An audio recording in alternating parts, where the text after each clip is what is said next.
my fellow Americans, ask not what your country can do for you. Ask what you can do for your country.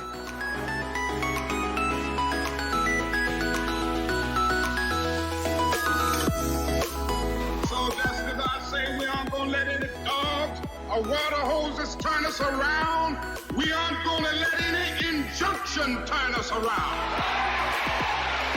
Well, I don't know what will happen now, but it really doesn't matter with me now, because I've been to the mountaintop.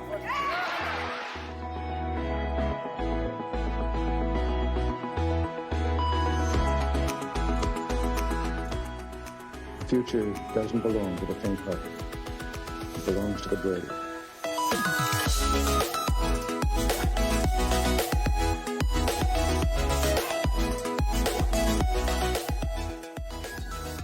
Come here to this gate. Mr. Gorbachev, open this gate. Mr. Gorbachev, tear down this wall.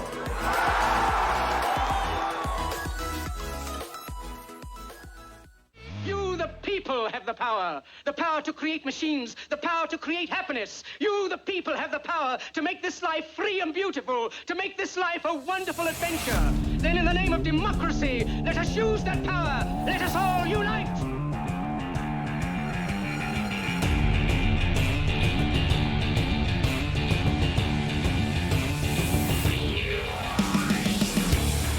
Now, there's one thing you might have noticed I don't complain about. Politicians.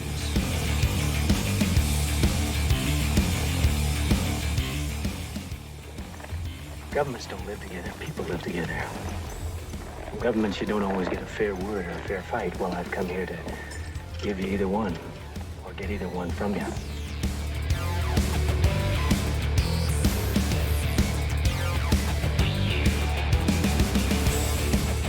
That's totally taken out of context. Well, not really.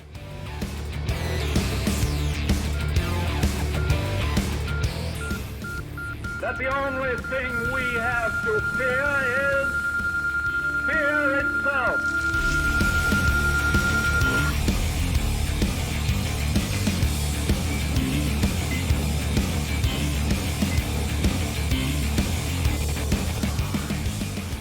In the councils of government, we must guard against the acquisition of unwarranted influence, whether sought or unsought, by the military-industrial complex.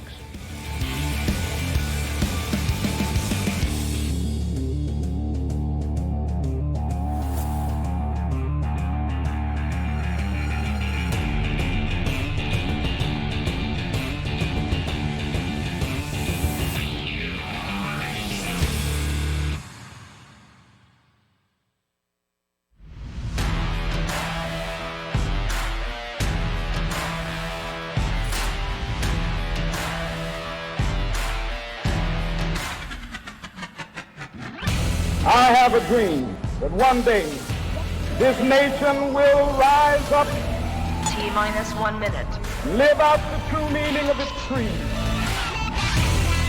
People should not be afraid of their governments. Governments should be afraid of their people. T-minus 50 seconds. I am paying for this microphone, Mr. Every dollar released from taxation T-minus 40 seconds. that is spent or invested will help create a new job. Chivalry is dead, and women killed it. T-minus 30 seconds. Don't give yourselves to these unnatural men with machine minds and machine hearts. You are not machines. T-minus 20 seconds. We shall fight on the beaches. We shall fight on the landing ground and in the streets. 10, 9, we shall fight 8, in the hills. 6. We shall never surrender. 3, 2, 1, 0.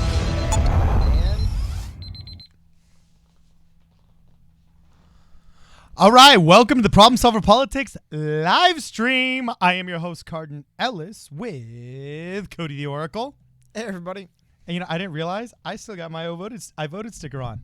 Look at that, Cody. I got a question for you, man. Doing my civic duty. What? Did you vote? I did vote, dog. Very good. Of course I voted. And I got you out of this I don't vote rut. I dragged Cody out of the apolitical mire of gamerhood. See, here's the thing. And What's the thing? First of all, I'm waiting for this Joe Biden rally to start. A. B. I always say that there's a difference between just not caring to voting and then actively choosing to not vote. And I think it's as valid as a political statement as anything else to not vote. I believe. Going the whole. Come on, who is it? He's in our intro. He's the first comedian that shows up in our intro. He passed away 2 years ago. George Carlin. Was it Buster Douglas? No. Harold Lloyd? No, George Carlin. Abbott and Costello? No, stop it. The fourth stooge? There was a fourth stooge? I think there's 5 total. Not at once, but like they would leave and die and stuff. Okay. Yeah, there's Larry, Curly, Moe, and there's also Shimp. There's 4 right there. Oh, okay. Rock on. You know classic Hollywood a little bit better than I do. So anyway. Wow. We got a lot we're going to hit. Just tell them what we're talking about, Cody. Well, we're waiting right now. I'll show you guys flipping it over. They're waiting on PBS. Joe Biden apparently is about to have a rally. Confirmed attendees, I think, are Amy Klobuchar and Beto O'Rourke. We're bringing Beto back. It's kind of like it's kind of like, like the end of like an anime or a video game when it's like, oh, that guy's back, and like he helps you in like the last battle. That's what's happening for Joe Biden right now. Beto's back. And then I think the Pete Buttigieg surprise was already Pete endorsing him just tonight at a stand-up. So I don't think Pete's going to be at the rally. Originally, people were talking about like he would. Either way, they're hyping this up like the establishment shill moderate, like, this is it. We have gone all in on Joe Biden. We forced everyone to drop out. There's a rumor out there. I have not verified any of it. But there's a rumor out there that basically donors came to Pete and said, look, drop out and endorse Biden, and he said no, and they just said, okay, well, we're not going to give you any money anymore, and then he was kind of forced to drop out. So it appears tonight should be a pretty big night. Also, Bernie Sanders is having a rally at the same time, which we might switch back and forth, but I got to see what the, what do they call it in it's Power Rangers, right? When all of them merge, the Megazord or whatever. I want to see what the establishment shill Democrats' best shot is. I mean, just close your eyes and imagine Amy Klobuchar, Joe Biden, and Beto O'Rourke sharing the same stage. The star power, huh? Jake Waltz, welcome to Problems. Thank you very much for subscribing, man. Yeah, Jake Waltz showing up as a member. I'm just typing him in right now. Jake Waltz, welcome.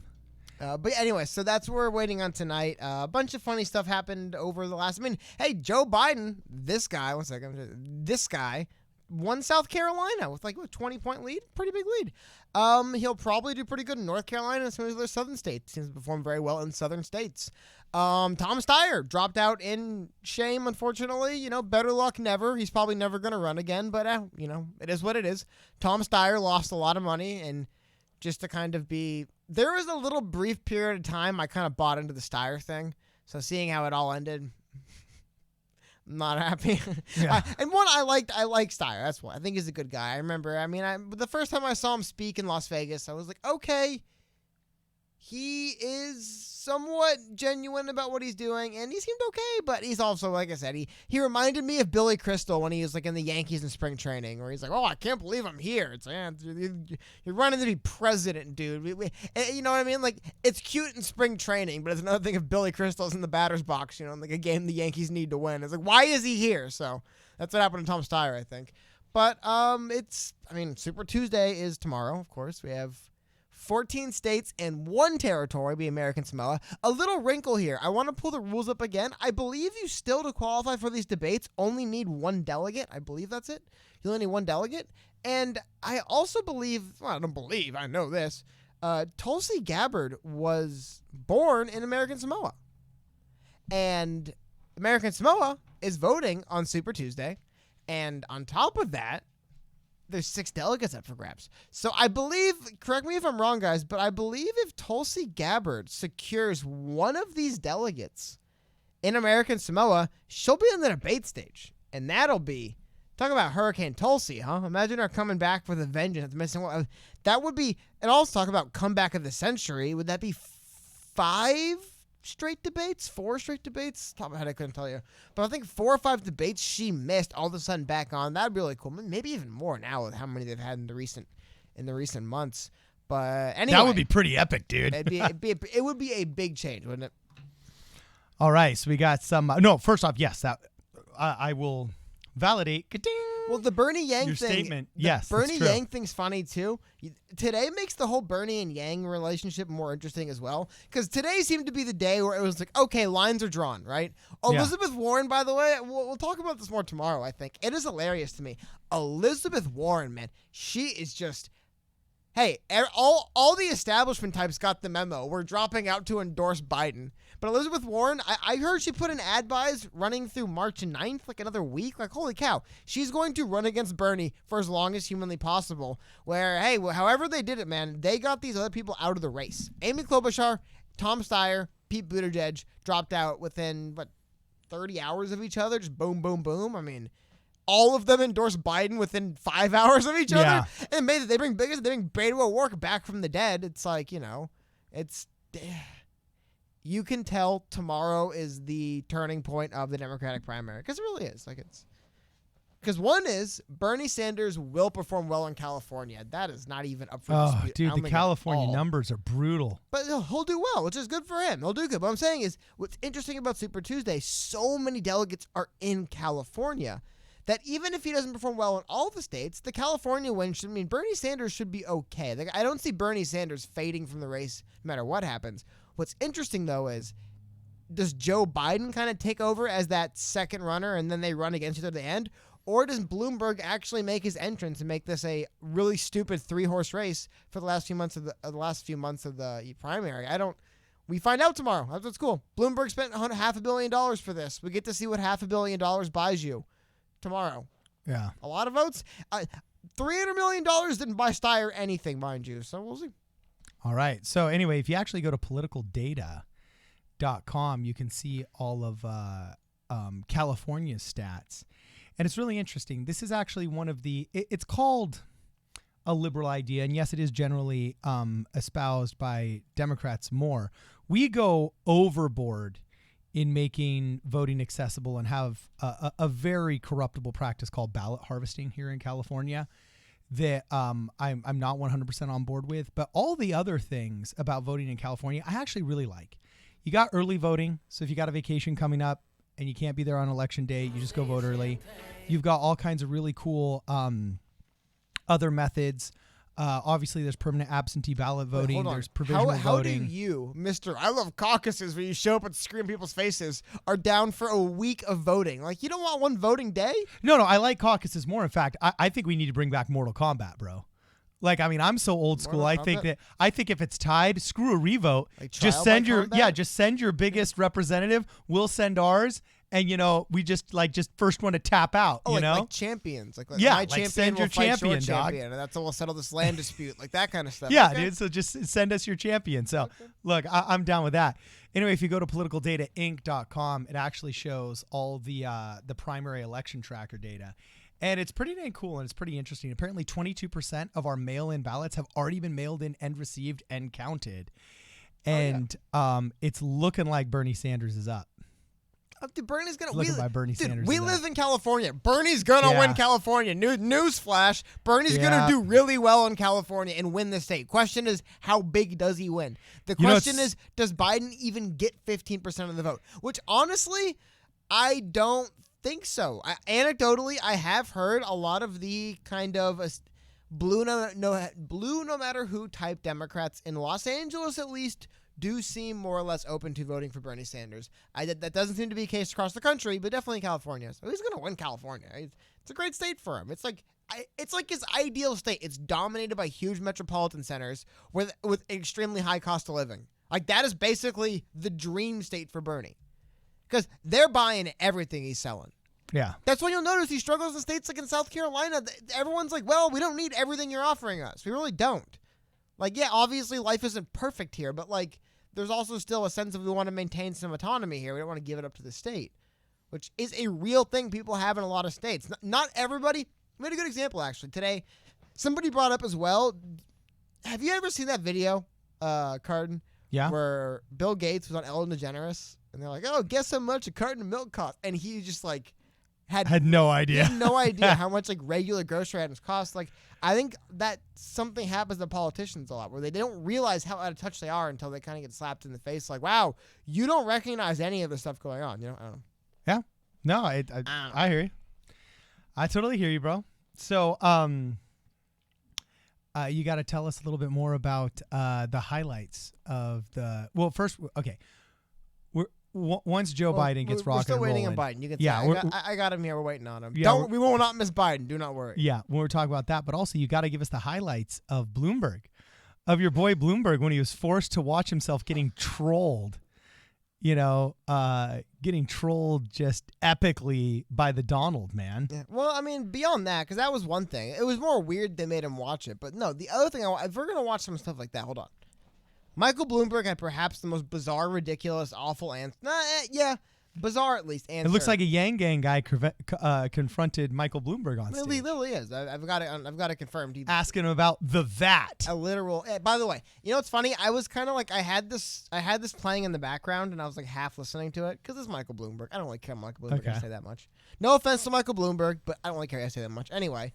And then I heard this guy's question. I'm like, hold on a minute. Those are all Andrew Yang talking points, like to the bottom. So listen to this and listen to Michael Bloomberg's response. Amazon is our new neighbor, and they will create thousands of jobs here, but will kill thousands more on main streets all across the country. Would you consider a value-added tax so we can make sure Amazon is at least paying their fair share in federal taxes? And would you use that money to give all of us more money in our pockets so we can afford to live in this changing economy? Well, I think the economy is changing dramatically. Amazon's reported paying low taxes. I don't know why that is. It may be that they just make big investments and they get some tax credits for that. But regardless, Amazon should be paying their taxes. First step, okay? And if they're not, we should find out why. Second thing is, what's happening, and I can only talk about New York, but in New York City, an awful lot of the streets have one or two empty stores in every single block. And you can blame Amazon, but what I think it is it's Real, where people resell their own clothing, and it is Rent the Runway. I can just tell you in my company, all the young women, they don't sell men's clothing, it's only women's clothing. They pay $85 a month. They get 5 outfits. They wear them all week. They don't all the month. They don't bother to clean them, and they mail them back. That's what's hurting the retail business. Amazon is part of it, but not the only. And there we go. So we had some stunning insight from my boy Michael Bloomberg tonight. So apparently e-commerce and women's clothing is what's causing this drastic economic shift. It's the true culprit. It's yes, the most common female title in I think Andrew Yang pointed out in 39 of the 50 states for women was retail clerk, and then for men it was basically truck driver. But it's not retail.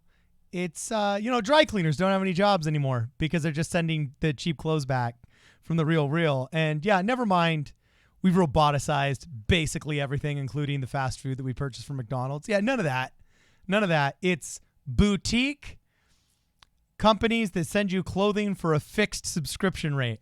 That's what put us down the tubes. I don't know, man. That was a really bad answer. Well, what's weird is I've never heard that one before. I just hadn't. I never. Hey, but what you really should say is you should say, look, for a long time I was a Republican, and Republicans love the idea of consumption-based taxes, and I'm all for hearing more good ideas about a VAT tax. If I was on that stage, I would have said... He definitely shouldn't said, this is what my staff in my really expensive office in New York City do, so I'm assuming that's what the world is like. I don't think that should have been his response. You know what's so funny is Holistic Hottie brings up a good point. Says, Bloomberg is blaming women? OMG. That's so true, That's dude. What I mean. It was so you bizarre. could totally just be like, oh yeah, women are ruining the economy with all them dresses they're not washing. Exactly. It's like, oh, girls and their clothes, girls be shopping. It's like, what is he talking about at this point? So anyway, that's Bloomberg. I don't know what you had to say about that. Anyway, I'm waiting on Biden, but I want to show you guys something. Check out first of all, it appears Bernie's rally is getting on time. Hey, who are these three guys behind the mic? He's also not coordinating with multiple, but also just the production value you can tell is higher in Bernie. I'll give him that. He's got really high production value streams. I always thought this was something the Yang campaign should have invested in because if you look, this is the Bernie Sanders verified. Dude, he account. always like has he, just he better, controls his own media. media. Well, yeah, but I don't know why.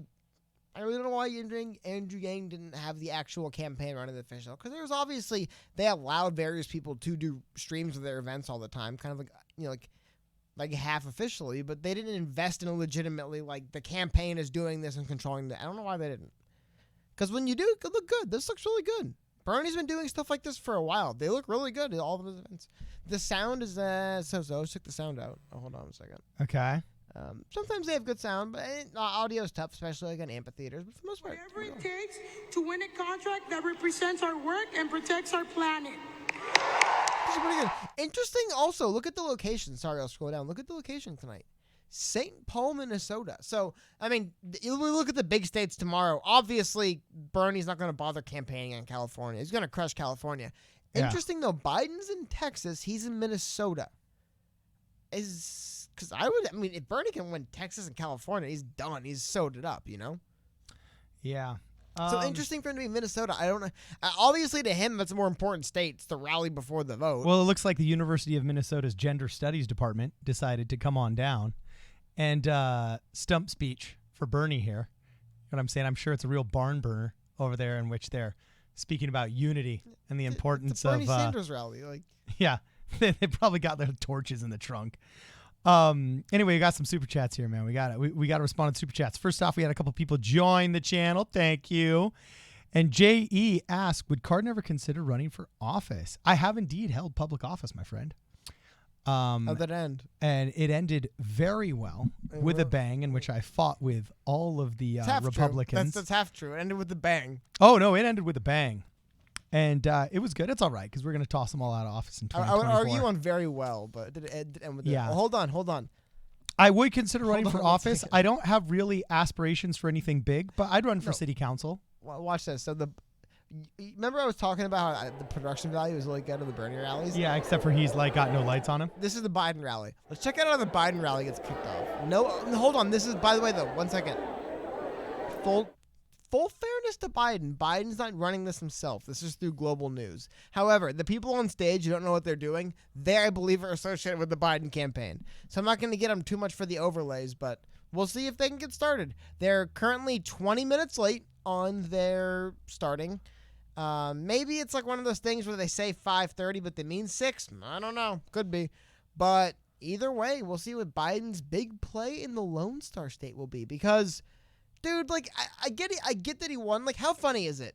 We have spent damn near a year, really. I mean, going back with Andrew Yang, almost a year, talking about mostly these first 4 states: the Iowa, the New Hampshire, the Vegas, or the Nevada, the South Carolina.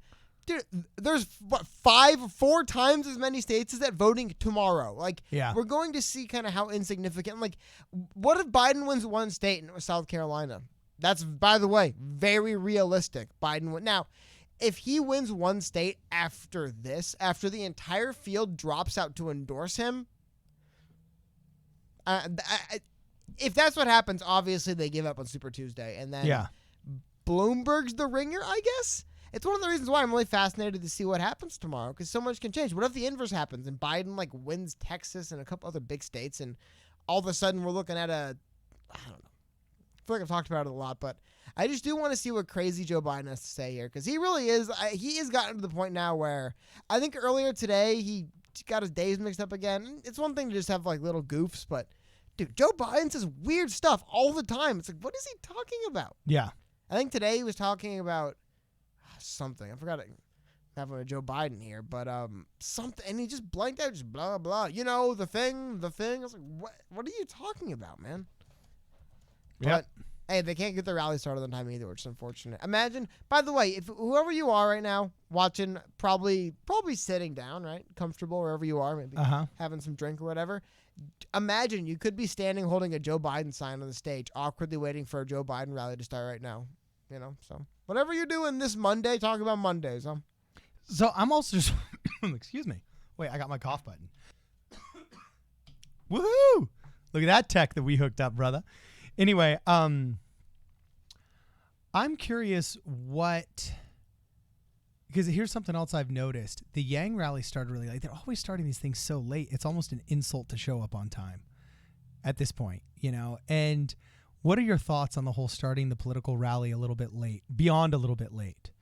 Just like bona fide 30 minutes late. At what point is it insulting to start a rally you promised that would begin at 7 at like 7:45? Like, at what time is it just insulting to start it late, Cody? Well, no time. Like it's better to do it than not do it, right? Okay.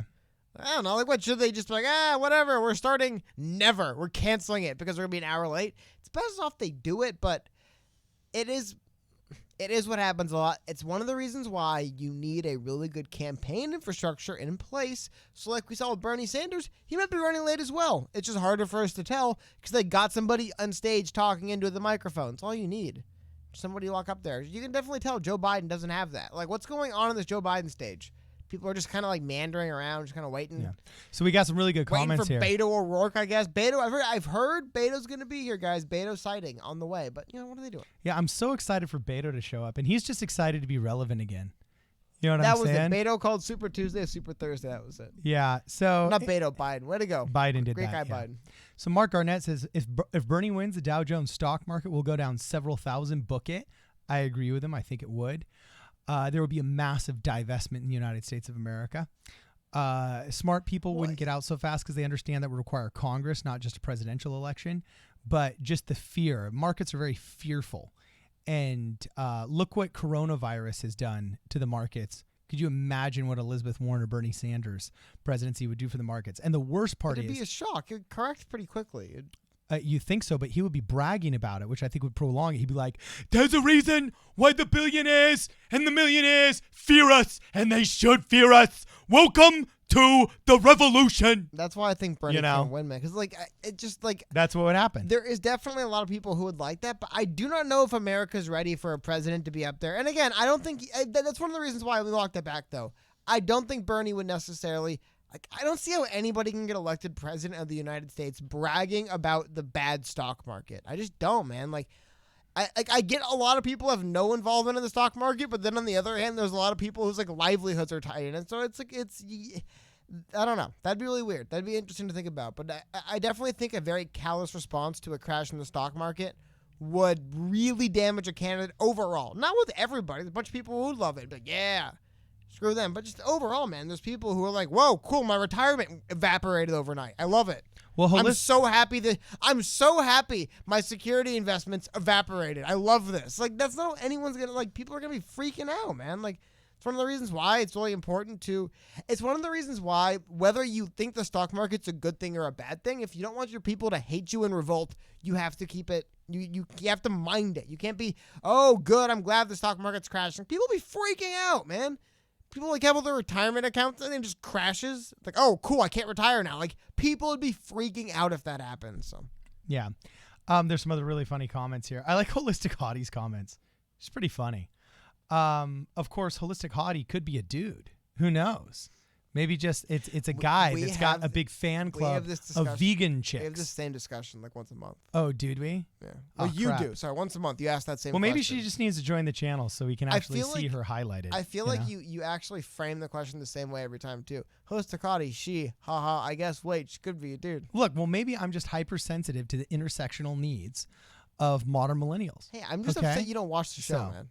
So anyway, what are you talking about? So anyway, Holistic Hottie says a debate between Trump and Biden would be scary. They've both really aged. Man, you were bringing up a point the other day that Biden is now the youngest dude in the Democrat side of the race, and he's 77.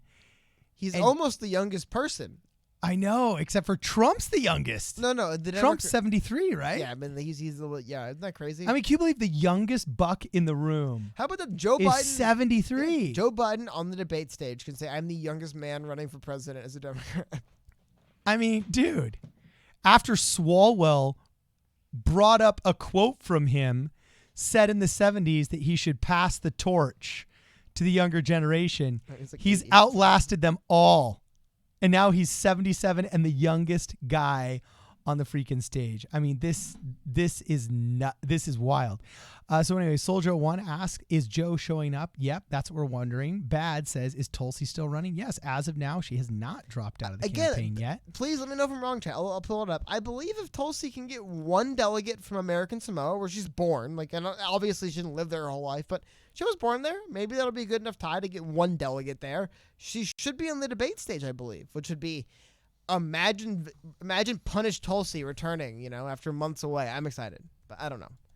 Yeah, but Mike Gravel was also half running. A lot of his not half running, not in that sense, but a lot of his campaign was being done through other people. He had those two young kids running his social media profiles and all that stuff.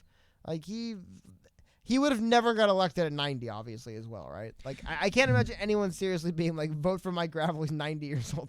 So, dude, he's not gonna imagine It is a little bit callous to say someone even Bernie or Biden would die in office, but when you're talking about who's 90 years old, it's at a point where it's dude, he's 90 years old, man. He's getting up there, Maybe he'll live to 110, who knows?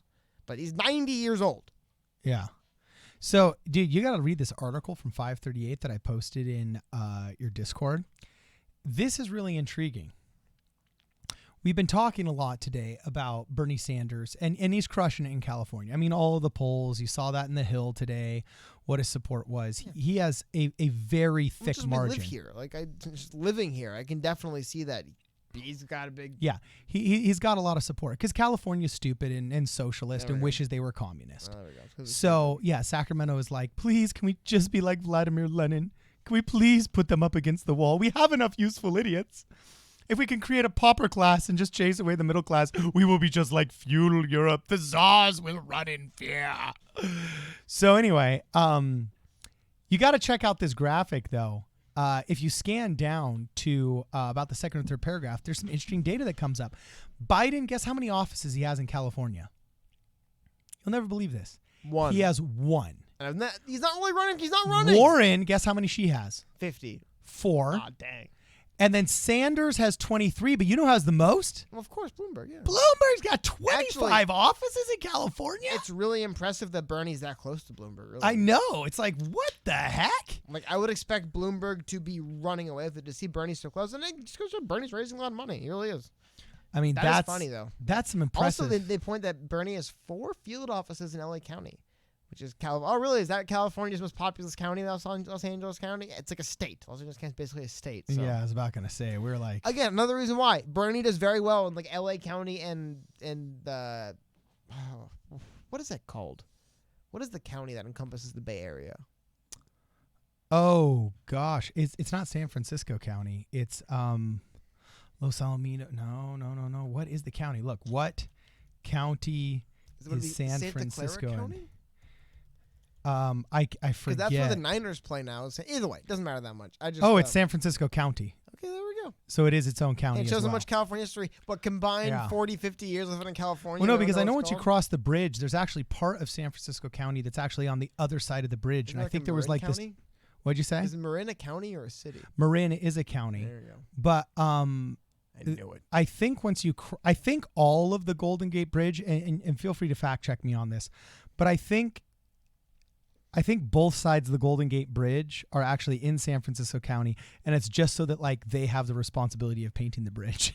So I think the first 100 feet once you get off the bridge is actually still in San Francisco County as well.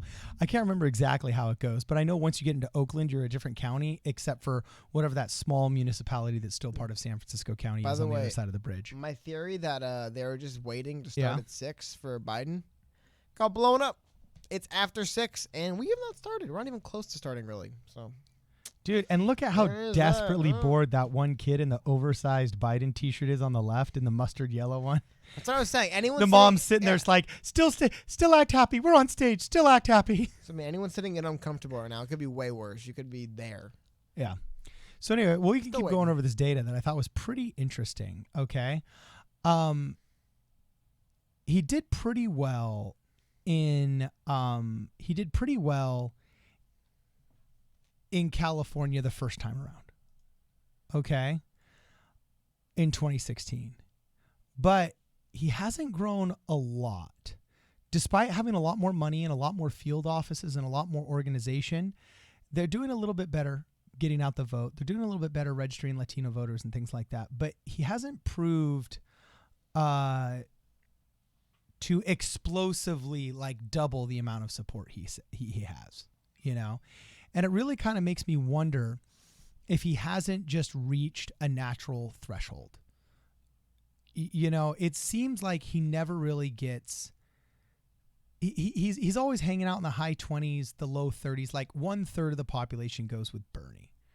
He's not getting like, you know, the 60, the 70% that really happy and good candidates get and traditionally get by this time in the race. You know what I'm saying? He's really never crossing that threshold. I mean, there was one state, I think it was Nevada, he got 46% of the delegates, you know, not of the popular vote, but of the delegates, which is really the rubric that matters. But it doesn't seem like he's doing that much better here in California than he did last year. Do you have any data that you could pull up comparing 2016 to 2020 performance? Because I'd be really interested in seeing that. Well, we don't really quite know yet. Yeah, it's true. Like we have to wait and find out. That's what we're waiting to find out. You know? Yeah, but we have polling data. I guess, but that's not the same thing. Okay. We got to get some of my Samoan friends to come on and see if there's enough Samoan love in American Samoa just to throw a vote to Tulsi Gabbard. So Tulsi is live. You want to just listen to her while we're waiting for Sleepy Joe to wake up? We'll check in for a second to see an addiction. So the overall approach that I take to the issue of drugs and the war on Again, you'll notice Tulsi's running this through her own thing. Resources and focus away from criminalization and instead focus on action. Sorry about that. Oh, it was short-lived, Tulsi. Great pantsuit. Short-lived. The reason why someone asked, the reason why I wanted to have Biden up tonight is because Biden's basically going to sink his campaign. Everybody's bowing down to him. We're going to find out if it's worth it. We're going to find out if they've done it or if the Biden play doesn't work. So, good evening, Dallas. Their audio is terrible, by the way. This is global news, not Biden. Jeez, man, that is rough. Welcome to this isn't good, man. Political rally in the nation before Super Tuesday. Are you ready? Well, it's not the last rally in the nation. I mean, maybe for them. It's an honor to help welcome you this evening. Senator Johnson and I are so proud. I got a better one. Join with all of you. Sorry about that. That quality's pretty rough, man. Really bad. No flame, but anyway. I mean, they got to get that in. They got to get that in line if they're going to impress him. It is funny. I don't think there's an official Joe Biden stream of his own rally. I think I have to watch the news network. Let me just give you a few. There we go. Joe Biden took on the NRA and he beat them. I'd like to see that data. For some reason, they didn't light the podium. I don't know why. It's very avant-garde lighting style. We'll light the crowd a lot, so they'll be out of focus and blown out, and they look really weird. But then they'll contrast a lot against the shadowed speaker. Very interesting style, man. Now, real quick, let me give you one more really important reason. I think I turned that mic down. As the chair of the Texas House Democratic Caucus. And thanks to some amazing gains in 2018, we find ourselves now only 9 seats away from having a Democratic House of Representatives. That's right, only 9. What that means is that's only 9 seats from putting Texas kids first and providing real funding for our public schools. Real funding? That's only 9 seats from passing Medicaid. Okay, this is boring. But wait till Joe. I just want to see if Joe Biden blows it or not, man.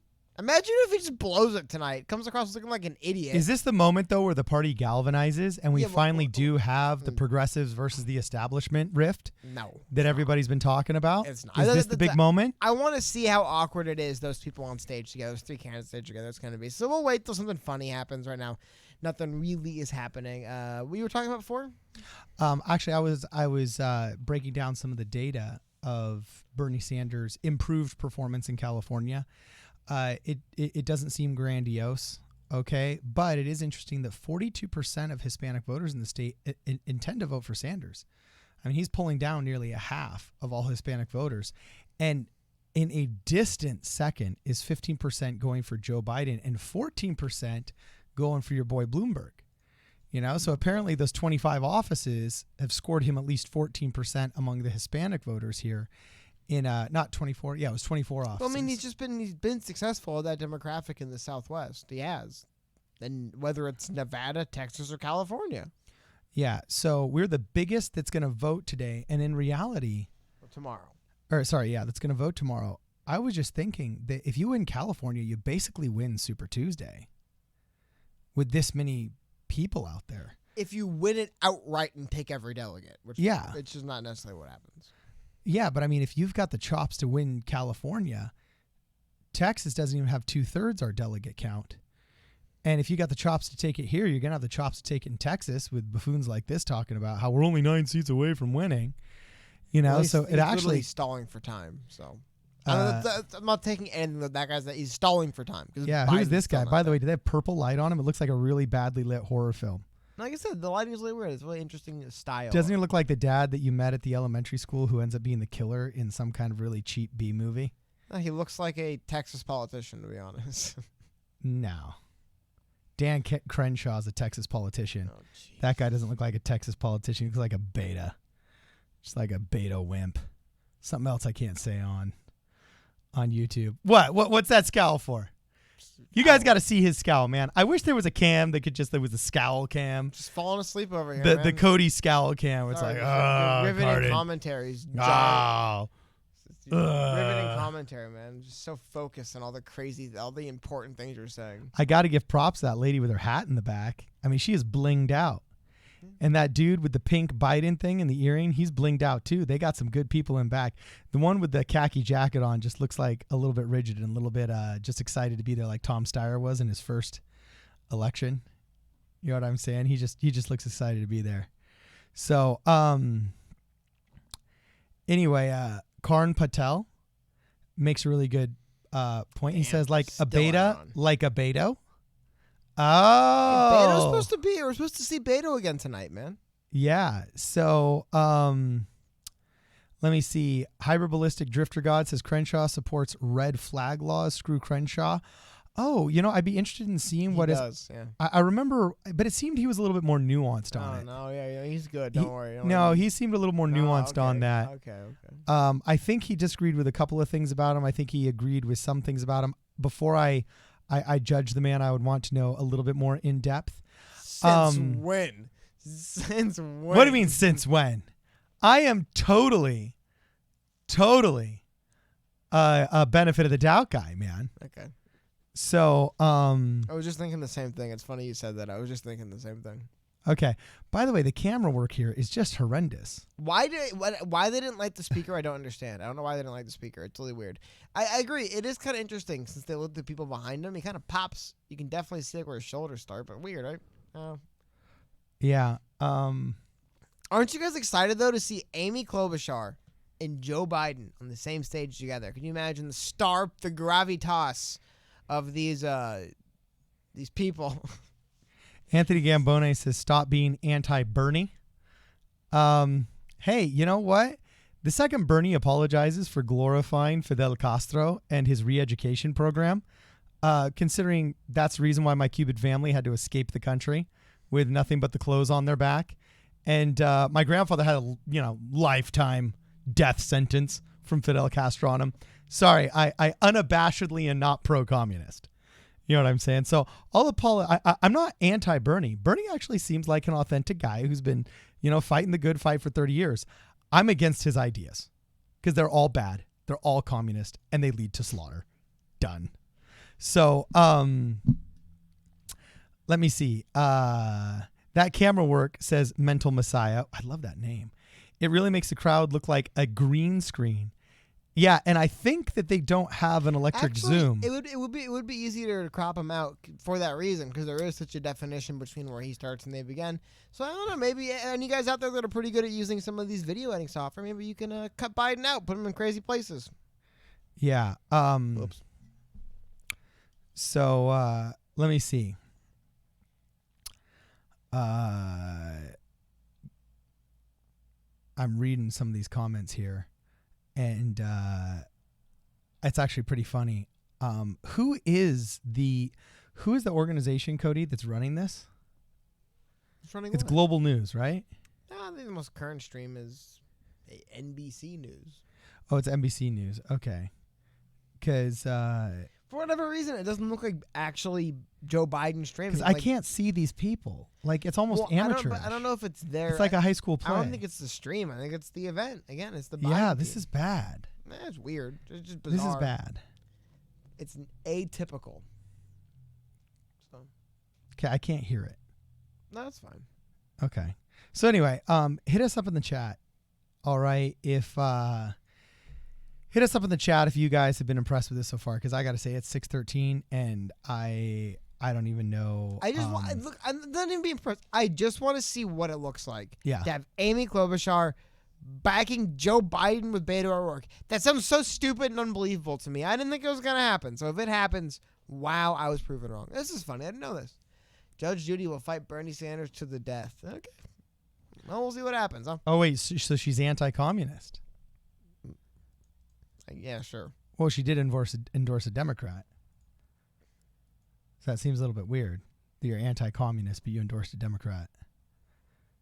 But hey, that's like good of her, right? You know what I'm saying? What does she mean she's going to do? Because she did just announce that she's going to retire. Is this her new retirement gig, Cody? Cody! Yeah, dude. Is it a retirement gig? Okay, so Cool Out AC says power to the people. Art Science Wonder says, if Wall Street is cool with gambling people's retirements and homes, I'm cool with them paying for student debt too. You know, I do have to say, in that town hall with Michael Bloomberg, I would have liked to see him answer and say, you want to know what? And I'm a little bit divided on this, but I think there's two ways that I could go. I think it's okay that companies don't have to pay taxes if they score a really cool deal with a local state government or something like that says, I'm going to bring a ton of jobs your way and a rising tide lifts all ships, and they make a specific deal. Like, I'm okay with that as long as in good faith the government is representing the people and scoring a deal for the people, and the negotiators for the company are representing the best interests of the company and scoring a good deal for the company. I'm okay with win-win situations benefiting everybody. However, you cannot make an argument for a minimum wage and believe that there needs to be a minimum wage if you cannot make an argument for a minimum tax. Does that make sense, Cody? It seems like there would have to be some kind of moral tax. Do you think that there really should be the ability for a corporation, once it reaches the billions of dollars mark, to get out of truly all taxes? What? I don't get it. Well, like General Electric, for example, for like 3 out of the past 5 years has paid zero taxes. Yeah, they should pay taxes. And they're like one of the largest corporations in the world. They should pay taxes. I don't go. But they get out of it because of these perpetual deals that they make, so they never have to pay taxes. I get it. They do things to not pay them. They should just stop doing it. They should be forced into stopping to do those things. Yeah. Okay, but what are those things that we're talking about specifically? No, like I believe someone mentioned before, you can do various things by just investing in your business in certain ways. The government will kind of give you tax credits that can wipe it off. Hey, somebody had a great tweet I saw. Somebody was doing their taxes and they're like, you know what? I'm done with this. Next year, I'm going to run a business that makes $0 in profit and has $50,000 in expenses. I'm going to file that in my returns. And I was like, you know what? Yeah, there we go. That's if you want to stick it to the IRS, that's how you stick it to them. Okay. Getting some good comments here. Cal Bear says, if you have a minimum wage, you have a minimum wage. Don't know what that means, but I think he's saying like, I think therefore I am, getting deep on us. Online Name says, Andrew wants to save the country. Bernie literally wants to destroy it. Well, you can't impugn somebody's motives. Okay. Oh, we can't now? Is that a new thing from you? Did you just read that one? I'm a very nice person. You cannot assign dirty motives. You can just say the ideas are very bad and could lead to this kind of problem. I think Bernie has good motives. He's just drastically misinformed. And the groupthink of his echo chamber just amplifies everything. Anyway, let me see. Anthony Gambone says moderates need to be stopped. They do nothing Dems. I definitely think the old way. True. They don't do anything. Yeah, I think the old way of politics, especially the pre-internet candidates, needs to go away. How funny is that, though? You think about this. There's just these group of Democrats, like pretty big one, and not just Democrats, Republicans too. But there's like this massive part of government that's just fighting tooth and nail for its right to stay in office and do nothing. They're like, I have a right to be here and accomplish nothing. Like, I've won an election, goddammit. There's no reason why I shouldn't be allowed to be a congressperson who doesn't do anything and just oversees an awful district. So, yeah, good on them. Good on those people. People that you don't hear about them very much, by the way. You'll notice because they're generally they're just campaigning because they just want to get reelected. They don't want to do much else. So good for them. So, this is pretty interesting. Apparently, we're getting a quote here from Judge Judy that America doesn't need a revolution, she says. It's the most perfect country in the world. ...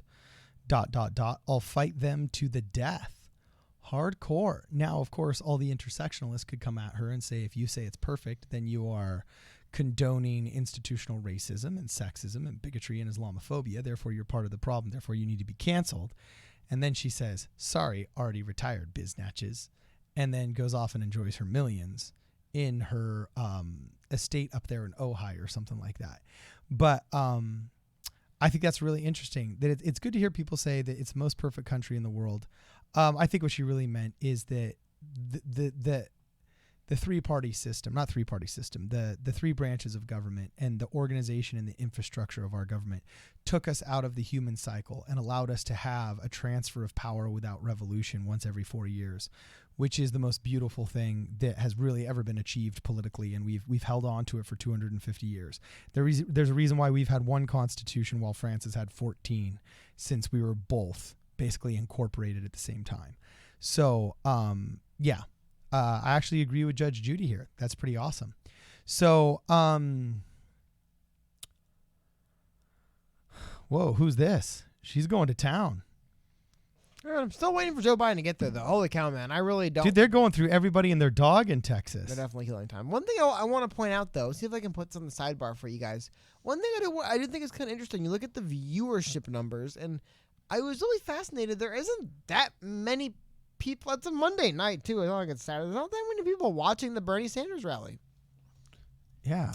Good production value. He does them all the time. Same place always. You know where to find him. Bernie Sanders on YouTube. Interesting. I mean, he has roughly the same views as these couple Biden streams do. It's just kind of weird. I figured he'd have more, but we'll see. It could go up big time. So Karan Patel is talking in the chat about how everyone loves America, and interestingly, how everyone watches our elections because we're the most important, he says. Karan Patel, his parents Patel, I believe that's Indian last name if I'm not mistaken. I had a buddy on my volleyball team named Patel. So anyway, it's true. That's something that'll amaze you. Have you ever lived abroad, Cody? Yeah, I lived in Denmark for a while. No, but I do want to point out that Bernie is up to 10,000 now. Okay, rock on. No, it is wild. Like in Argentina, kids take an American civics class. You know what I'm saying? One second, Bernie's actually speaking already. They blew through this Bernie rally. Oh, wow, rock on. Oh, here we go. Because the American people are going to throw you out of office.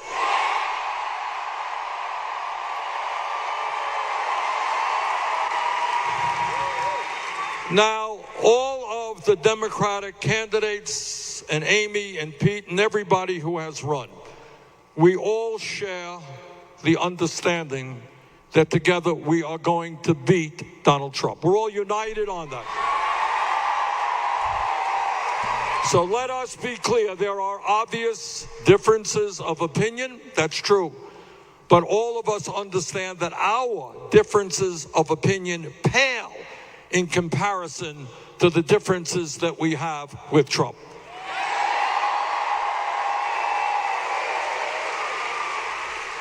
Now, as you all know, you can't miss it if you turn on the TV, the establishment in this country, the economic establishment and the political establishment are becoming very nervous.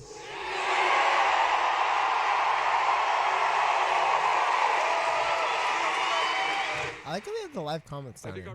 Yeah, they're cruising on that chat. It's a good touch. So you can see it there in the bottom of the video. It's a good touch. It's a good touch. Will be an existential threat to their greed. It is interesting. You'll notice Bernie making a lot of allusions to we need to unite. We need to put everything aside because you realize that everyone's uniting against him right now. I read something the other day where the military guy, a lobbyist for the military-industrial complex, he is worried as well that we're going to end endless wars. Sorry, Bernie, but literally every president has promised to end the wars in the Middle East for 10 years. True. Industry, my God, they're shaking in their boots. This is what every communist dreams of. A rally leading the revolution against the capitalist pigs. Because they understand we will not tolerate in our country paying, in some cases, 10 times more for the same prescription drugs sold in Canada or other countries.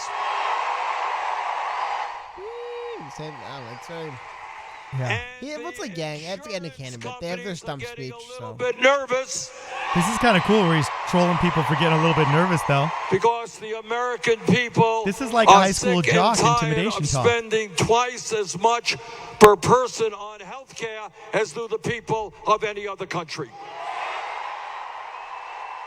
Well, yeah, but that's also because we research and develop more than any other country. I mean, how much research and development does Pakistan do? 87 million None. People uninsured nationalize health care, but they don't research or provide any new drugs. I mean, it's just, Bernie's going big on healthcare, man. The only problem is he better hope that everyone needs it. Otherwise, I don't know what he does. I really don't.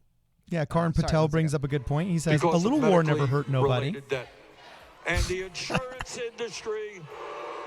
The insurance industry is worried and they're spending a whole lot of money on lying ads. They are nervous that the American people understand that health care is a right, not a privilege.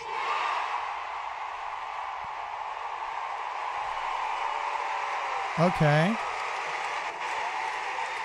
And that whether they like it or not, we will pass a Medicare for all single-payer program.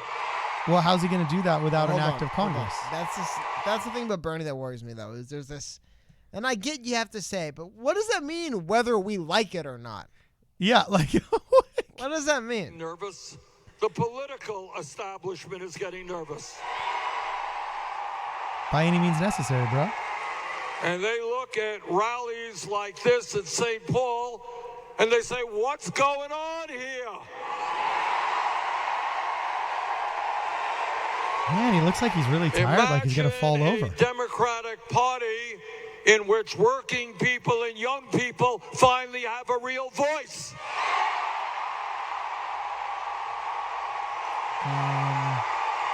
Packed house, though. It's packed house. That's what I want to see. If I'm going to see a revolution, I want to see it packed. I want to see Red Square packed. We have got to ask ourselves, which is a terribly, terribly serious question, is who is the best candidate? Which campaign is the best campaign to defeat Trump? I mean, like, it's one thing I bring up with Bernie a lot, the idea of Bernie winning. It looks like he's going to perform bad in Florida. Dems are going to need Florida to beat Trump. Yeah. I don't know what that gets overlooked a lot. Jake Waltz brings up a good point. He says he's trying to solve 21st century problems with Cold War solutions. Very important question, because every Democrat, millions of independents, and some Republicans want to make sure we defeat Trump. So the question is, what campaign is best suited to beat Trump? And let me tell you why I think we are. Okay. Hit it. Hit it. I want to hear something you haven't said 30 times in the past 60 days. Joe Biden is a friend of mine. I've known Joe for a very long time. Nope. Joe is a decent guy. He's just wrong on the issues. Oh, look at that. Sticking up for his buddy Joe. Interesting. I got respect for that. Especially on today of all days, when they all join forces against him. With regard to his vision for the future. Now, Joe, in his campaign, has received campaign contributions from more than 60 billionaires. Does anybody think that we're going to bring about the change we need in America when you are indebted to 60 billionaires? Here in the Midwest it seems and like all this would be a fun across rally. this country, we have lost millions of good-paying manufacturing jobs because of disastrous trade agreements like NAFTA and PNTR with China. I helped lead the opposition to those trade agreements. Yeah, you go, brother. Which cost us millions that girl of in the good-paying hijab jobs. is not putting the sign up. She's Joe fanning Biden herself because it's got to be so hot in there with all those people agreements. standing room only all on you.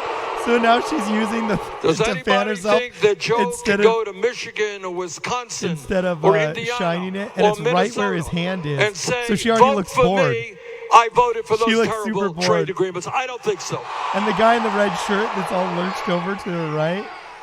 At a time looks when like the he's about to American fall over. people are sick and tired of endless wars, I helped lead the opposition to the war in Iraq, the worst foreign policy blunder in the modern history of America. Look, she's fanning herself. What is happening? I love it.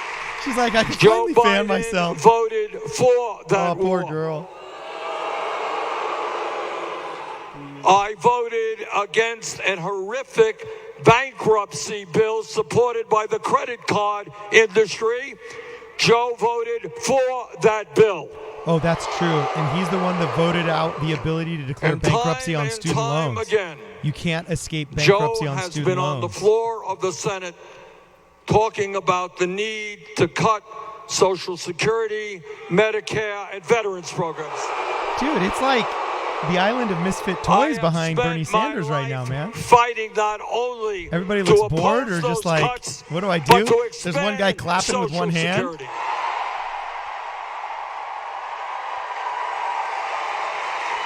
And the lady in the Now, glasses I and the blue say shirt those isn't even like things participating. not to denigrate Joe Biden, who is a friend of mine. I say those things because it is absolutely imperative that we defeat Trump, that we have a candidate, agenda, and a record that can defeat Trump.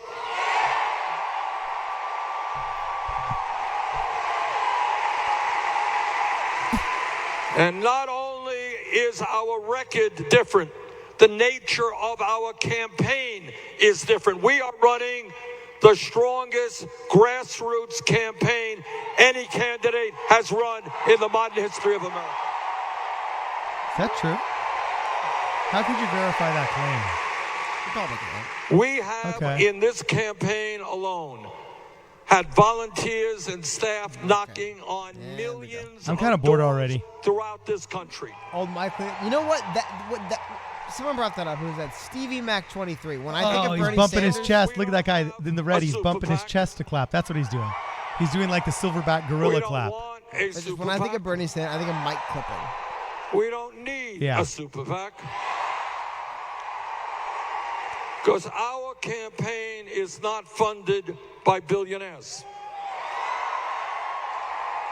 Our campaign is funded by working people, and I'm very proud to tell you all, we have received more campaign contributions, 8 million, from more Americans, almost 2 million, than any campaign in the history of the United States. That's pretty impressive, man.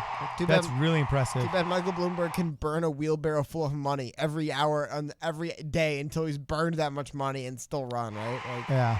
It's the tough part about to Bloomberg. Those pundits and opponents who say Bernie can't beat Trump, I ask you to look at the last 75 national polls.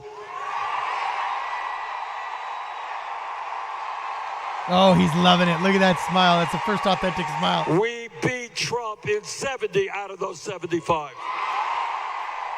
And they're all done by left-leading news outlets that all got it wrong in 2016. We are beating Trump in battleground states like Michigan, Pennsylvania, Wisconsin. I'm still waiting for the Biden Amy Klobuchar spectacular. Yeah, we got a couple of super chats. All right, Card, you excited for Bernie 2020 and AOC 2024? Yes, absolutely. It would be a complete and total gift. If Bernie Sanders were the nominee in 2020, because the mask would be off. I would love it. It'd be like, at that point, I would go purchase a Mosin Nagant just so I could feel like I was part of the Russian Revolution. You know what I'm saying? Just like capitalism versus socialism versus communism. It's going to be awesome. It does look like Bernie Sanders, the communist, but it does look like he raised $15,000 during the stream today, though. I think that's what that graphic was. So interesting. I mean, obviously, raising money for a political campaign isn't, a capitalistic endeavor in jest, but still, I mean, it's good for him, man. Raising $15,000 that fast is pretty good for him. But what I wanted to bring up was, somebody in the chat wrote something great. I wanted to see if I could find it. I wanted to bring up to you. I thought you would have got a kick out of it, and I am still looking. Oh, a lot of people bring up the idea, and I do agree that Bernie is. And the thing is, like, all the candidates are looking tired, by the way. It's kind of like. Yeah. It's kind of like in like NFL, for example, or NBA. Once you get late into the playoffs, everybody's hurt. All these candidates are tired. However, it is the factor we were talking about earlier. They're all old as hell, man. Like, it's one thing the fact they're all tired. They're all super old as well. So I think it's going to add up, right? Yeah, and I think that's actually a generational reckoning that exists in both parties. There's just this generation that have ruled us pre-internet that never got used to it, and all of the post-internet people are tired of the pre-internet people just running the show and running it into the ground. You know what I'm saying? I actually think that's a generational rift that exists in both parties.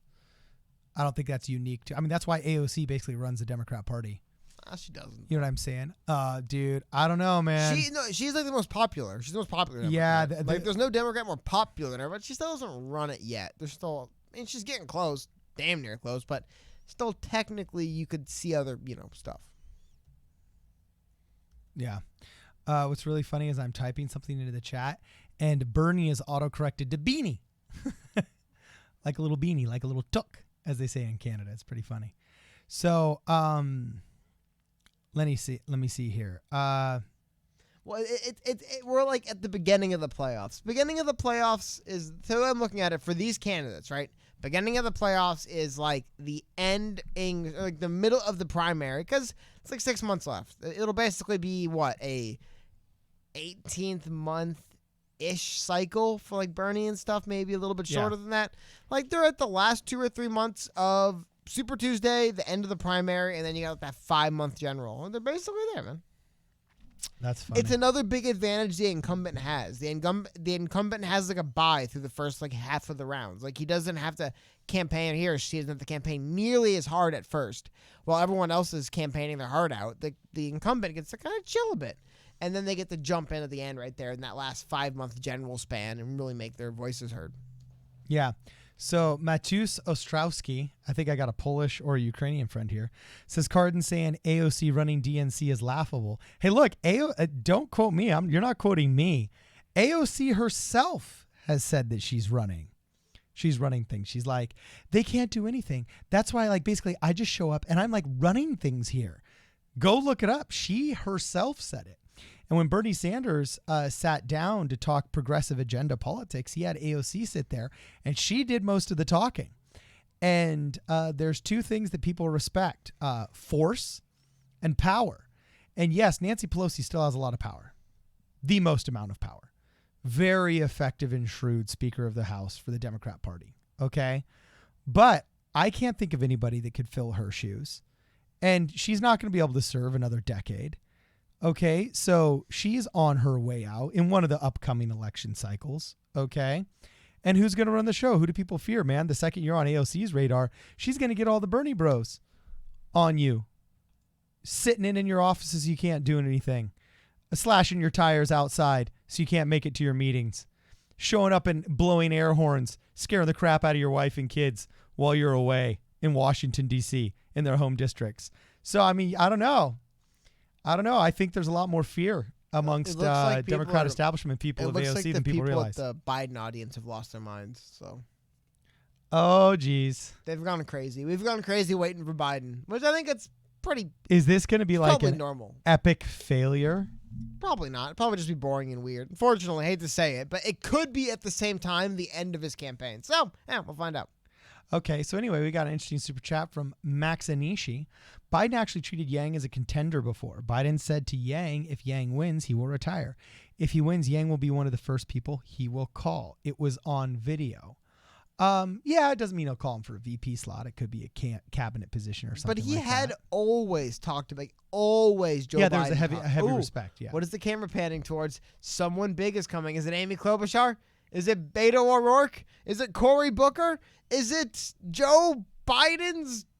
No, it's an intern. It's a guy with a bald guy that looks like Tim Kaine. It's Amy Klobuchar. Look, it's her. She's back. You thought you got rid. Is that okay? It's clobbering time. You thought you got rid of her, but she is back, ladies and gentlemen. It's Amy Klobuchar, and there he is, Joe Biden himself. I was told Beto was going to be here. I only tuned in for Beto. This is crazy. I was told Beto, his weird 6'7" giant frame, wherever he is. I was told he'd be here, but no Beto. We have weird Joe Biden, but Amy Klobuchar. It's whoever had this on their bingo card 2 days ago. Amy Klobuchar endorsing Joe Biden on stage.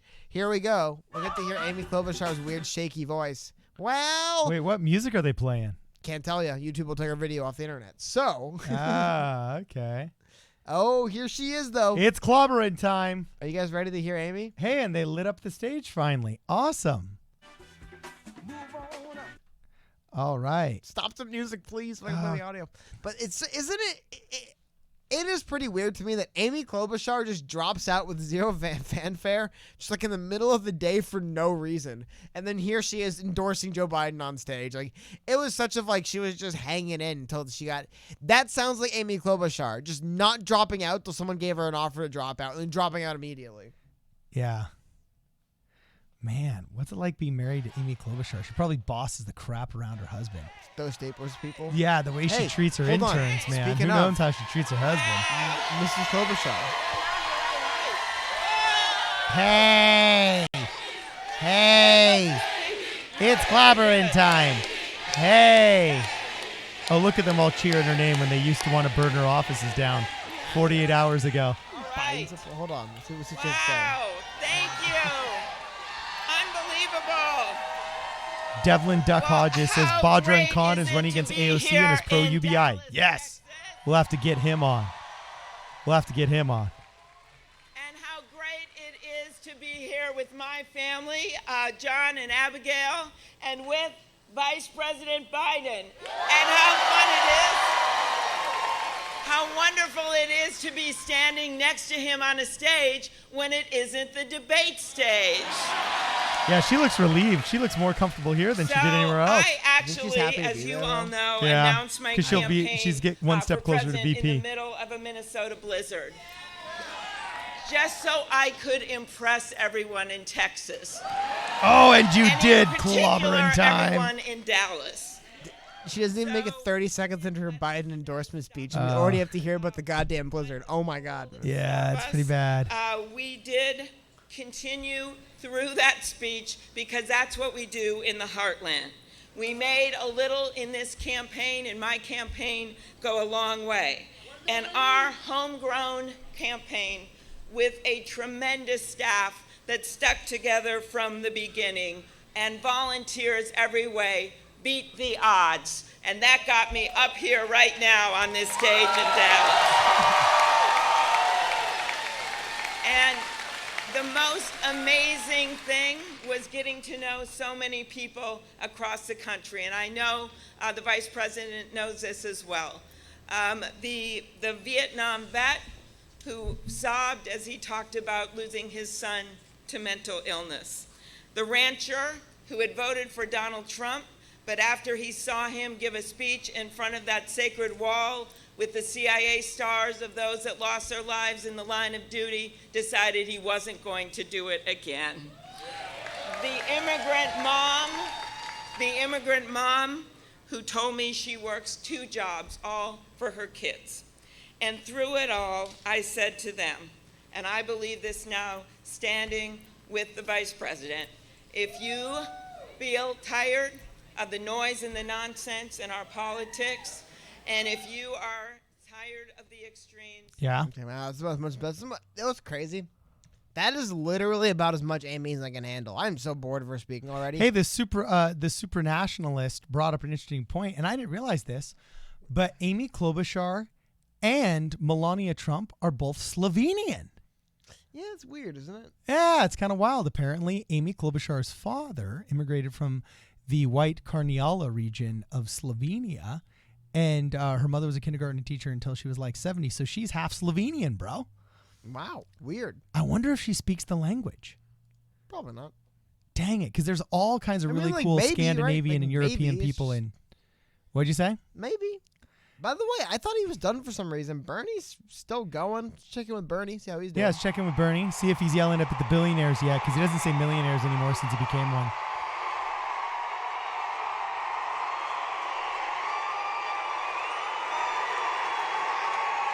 The war on drugs has been a disaster for millions of people in this country. Okay. It's true. Once again, disproportionately African American, Latino, and Native American. Yep, signed by Democrats. Let me ask The you a racist question. bill How signed many by people Democrats, I here agree. know somebody who was arrested for possession of marijuana? We're going to move forward to expunge the records of those arrested for possession of marijuana. Okay. All right, well, it depends on who. Like, was the guy manufacturing it and slinging it out in the streets and shooting people on behalf of it? By the way, let's check in with Amy Klobuchar again. Yeah, let's go back to Amy. Together to heal this country and then to build something even greater. I believe we can do this together. And that is why today I am ending my campaign and endorsing Joe Biden for president. That's so Joe weird. Biden Wasn't for that weird? president. That was so weird to watch, man. Oh, Joe Biden for president. that awkward embrace. Just still, like, it's just so stiff. I don't believe it. Literally, he could be her dad. He literally could be her dad. Can he be her grandfather? Maybe even her grandfather. No, I think Dude, if he's 77, how old's Amy Klobuchar? Okay, I have be Tulsi's grandfather. Yeah, he could be Tulsi's grandpa. Joe Biden has dedicated his life to fighting for people. Not for the rich and the powerful, but for the mom, for the farmer, for the dreamer, for the builder, for the veteran. He can bring our country together and build that coalition of our fired up Democratic base. And it is fired up. Oh, is it fired up? As independents. They're fired up and for Amy moderate Klobuchar and Joe Biden! Because we do not, in our party, want to just eke by a victory. We want to win big, and Joe Biden can do that. As you know from all the work he has done, that he will Tai not Tai just govern in a super with his chat head. says, this He's is got a lot of stiff good and ideas, gross. But he will Thanks, also Tai Tai. govern with And his you are heart. correct, Tai Tai. And I know that you know here in this big state of Texas that the heart of this country is bigger than the heart of the guy in the White House. The heart of this country is It is bigger time- than the guy in the it is White time, House. America, for a president that understands that service is not about self-interest. Which It is why our about economy's up so high. sacrifice. It is time for a president that represents all of America, including people in the middle of this country, at a time when we see people in extremes that are trying to drown out people. And most what's of weird? all, I don't know how to it is describe it, time, but and this is what I feel Amy so Klobuchar strongly looks about, like a it is time dinosaur. for a president She that looks will what? bring decency Like a dinosaur. and Not because she's dignity old, back to but the just White like literally like a dinosaur. Well, also, they've uplit her like it's a cheap B horror film. Look, you can see the shadows are going up. They're not coming down, which is flattering. They're coming up, which is how they used to literally light Bela Lugosi and Dracula. Hey, MP said at least they aren't promoting socialism. That's the pitch. That's true. That's definitely the Amy Klobuchar pitch. No, soft socialism. The socialism that we can just call Republicanism light. They're promoting socialism, but just socialism, not straight communism like Bernie. I I told the voting story of Franklin Delano Amy Klobuchar Roosevelt, and Joe Biden the running in beloved nothing. president. Yeah. And when he died, they put his body on a train that went from Georgia to Washington, D.C. And the story is that people spontaneously stood along those train tracks to show their respect. And a reporter came upon a guy, a regular guy, who just had his hat in his hand, and he was sobbing. And the reporter said to him, "Sir, do you mind me asking, did you know President Roosevelt?" And the guy says, "No, I didn't know the president, but he knew me. He knew me." What? And that is exactly what is missing right now in the White House. We have a president that has no empathy, that cannot put himself in the I don't shoes know, of dude. the people of this country. Yeah, say all Well, the guess old who white can baby do that? boomers. And He just had a that is White Joe House full of Biden. African Americans that he just let out of prison with passing a crime bill, and their whole family is showing up saying, "Yeah, you understand my needs, my problems. I was arrested for a nonviolent marijuana possession charge. You know what I'm saying? I was sitting and rotting in a lifetime term. Now I can go back and be with my grandkids." I mean, I don't know. This is literally what happens when a party espouses identity politics but doesn't live by them. You know what I'm saying? There's nothing but just a bunch of old, white, rich millionaires saying that, oh, this guy doesn't understand the common man. When in reality, the common man right now is better employed. The common man is better fed. I mean, there's what, like 40 million people off of food stamps, Cody? You know, 401ks? 37.8. 37.8. Oh, 37.8? Yeah, I mean, we've got literally millions of people off of food stamps. Black youth unemployment, black unemployment, Latino youth unemployment, Latino unemployment, a standard working class, majority employment. It's all up. It's all better. Everything that they want to care about is, I don't know, this is, it's just weird. And I'm getting some flack here. Jabril Harness says, Cardin, stop saying Bernie's a communist. That's so irresponsible. I don't know. He literally did just advocate for 20% ownership of the workers of a company. You know what communist so if I advocates start, dude, that's 20% communist. Okay, there we go. So That's 20%. Okay, well, I got a question for you. If you're drinking Gatorade and I pour 20% motor oil into the Gatorade, is it now Gatorade with motor oil? Is it motor oil with Gatorade? I would argue that. Like, come on. No, I would argue the absolutism of it being 100% ownership is what makes it communism. Oh, so Less up than until that's then, what do we call it? I'm not a fan of it. I'm just saying, technically speaking, I'll put it to you this way. If I was a communist and Bernie sold me on, oh no, you get 20%, I'd be pissed off. I'd be like, really?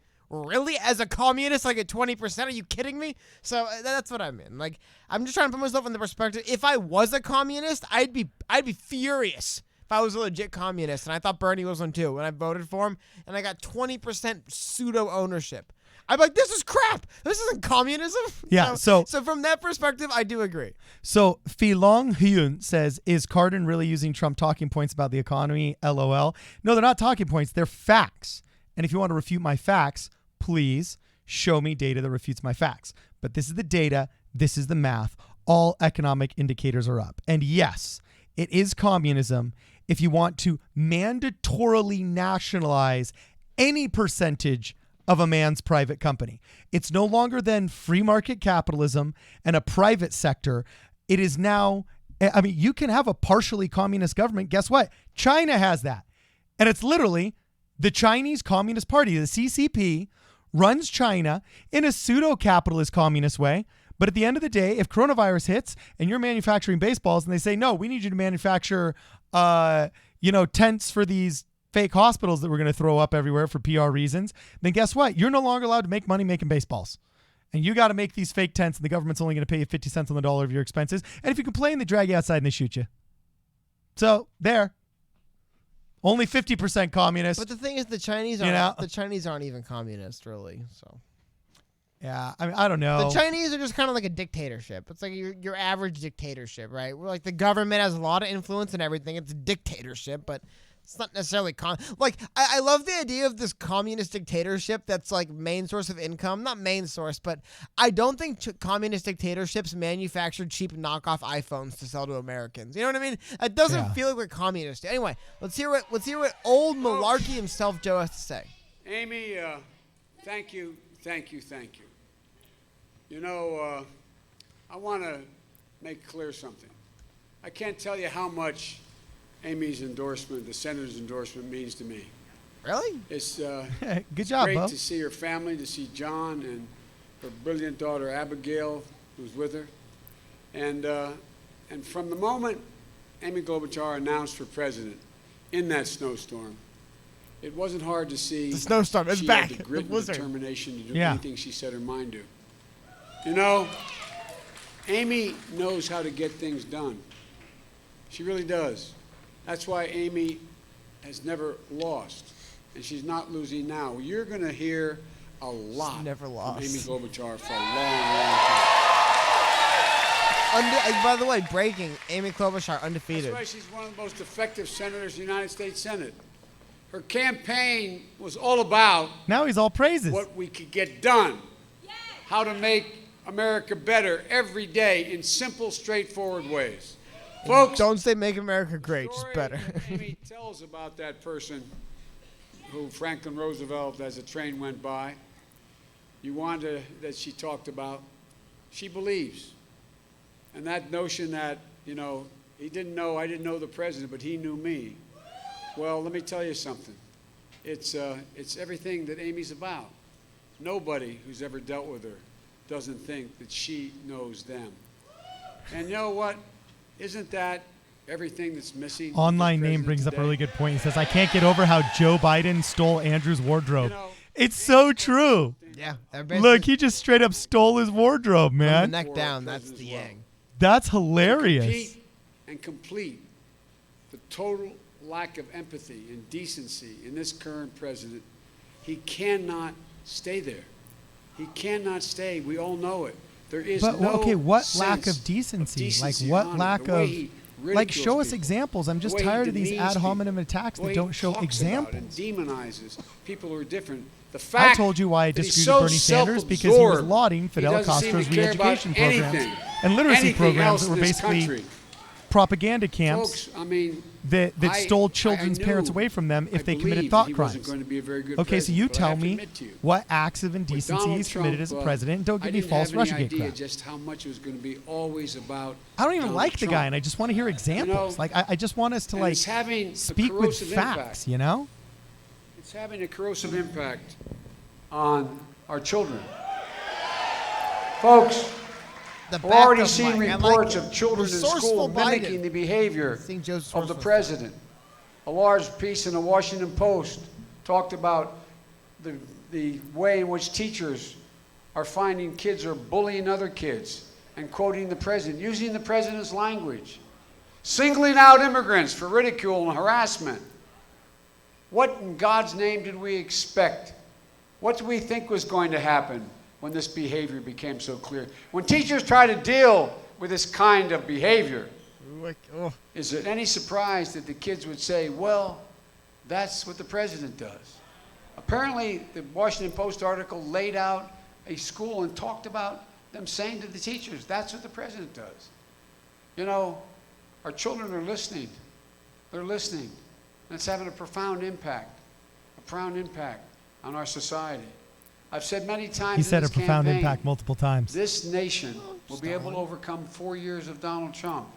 But if this man is reelected, he will fundamentally alter who we are as a nation for better in a generation to come. And we cannot let that happen. Oh, man. Fiery Joe tonight. Oh wow, kind of like your student loan debt. So, The Amy, bill that you signed has altered Thank the you for being economies here of tonight. all millennials, Thank so they you for- own nothing and are enslaved to debt and cannot purchase homes for an entire generation. You, Joe Biden, have done more to screw your citizenry than Donald Trump has ever in office, just with all these horrendously bad economic policies you've espoused for 40 years. Yes, Trump is a world-class jerk. He's a dick.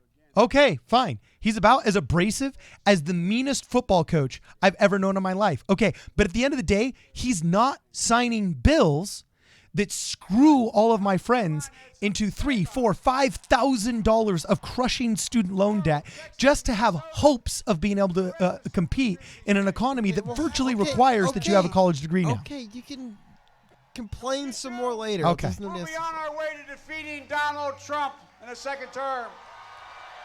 Tai Super Chat says, Biden stuttering again. We need clarity of mouth. Every person who's been knocked down, counted out, left behind, this is your campaign.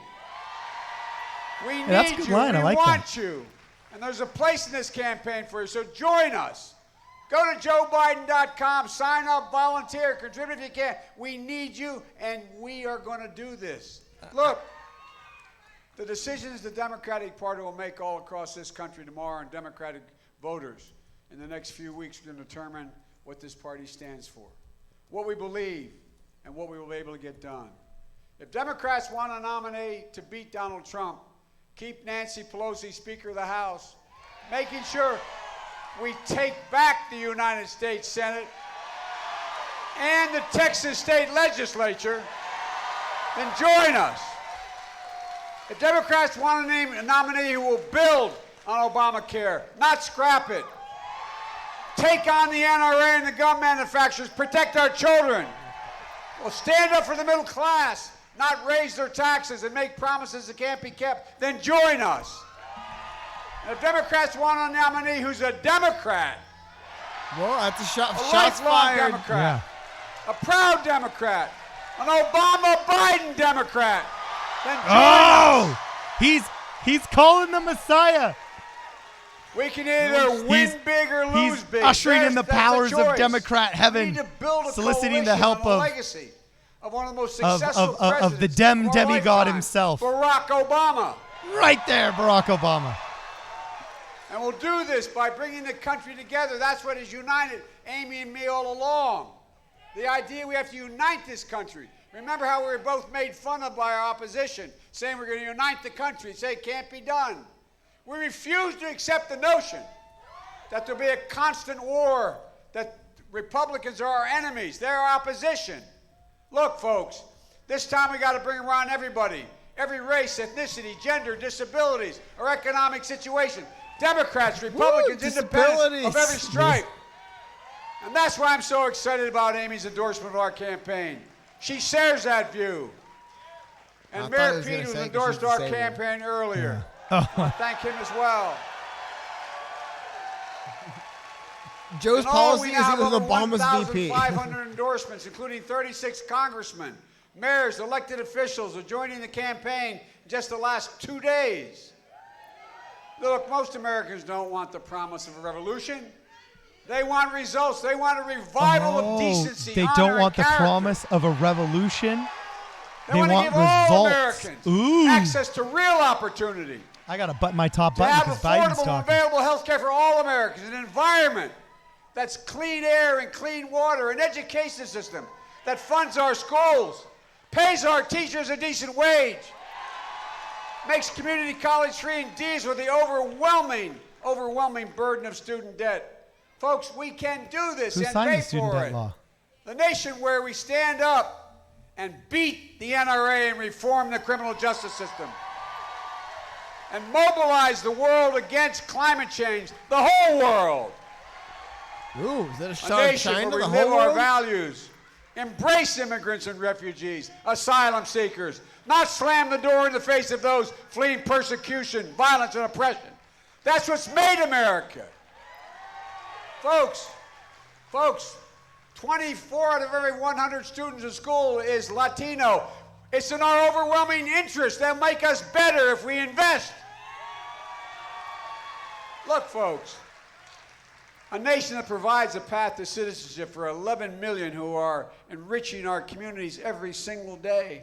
An economy that rewards work, not just wealth. My dad used to have an expression, he said, Joey, a job's about a lot more than a paycheck.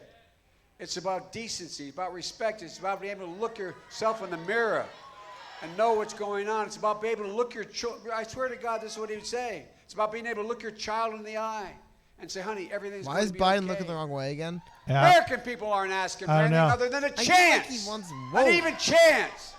Fired They up. denied that. Fired up, Biden. This is about your place in the community, you say.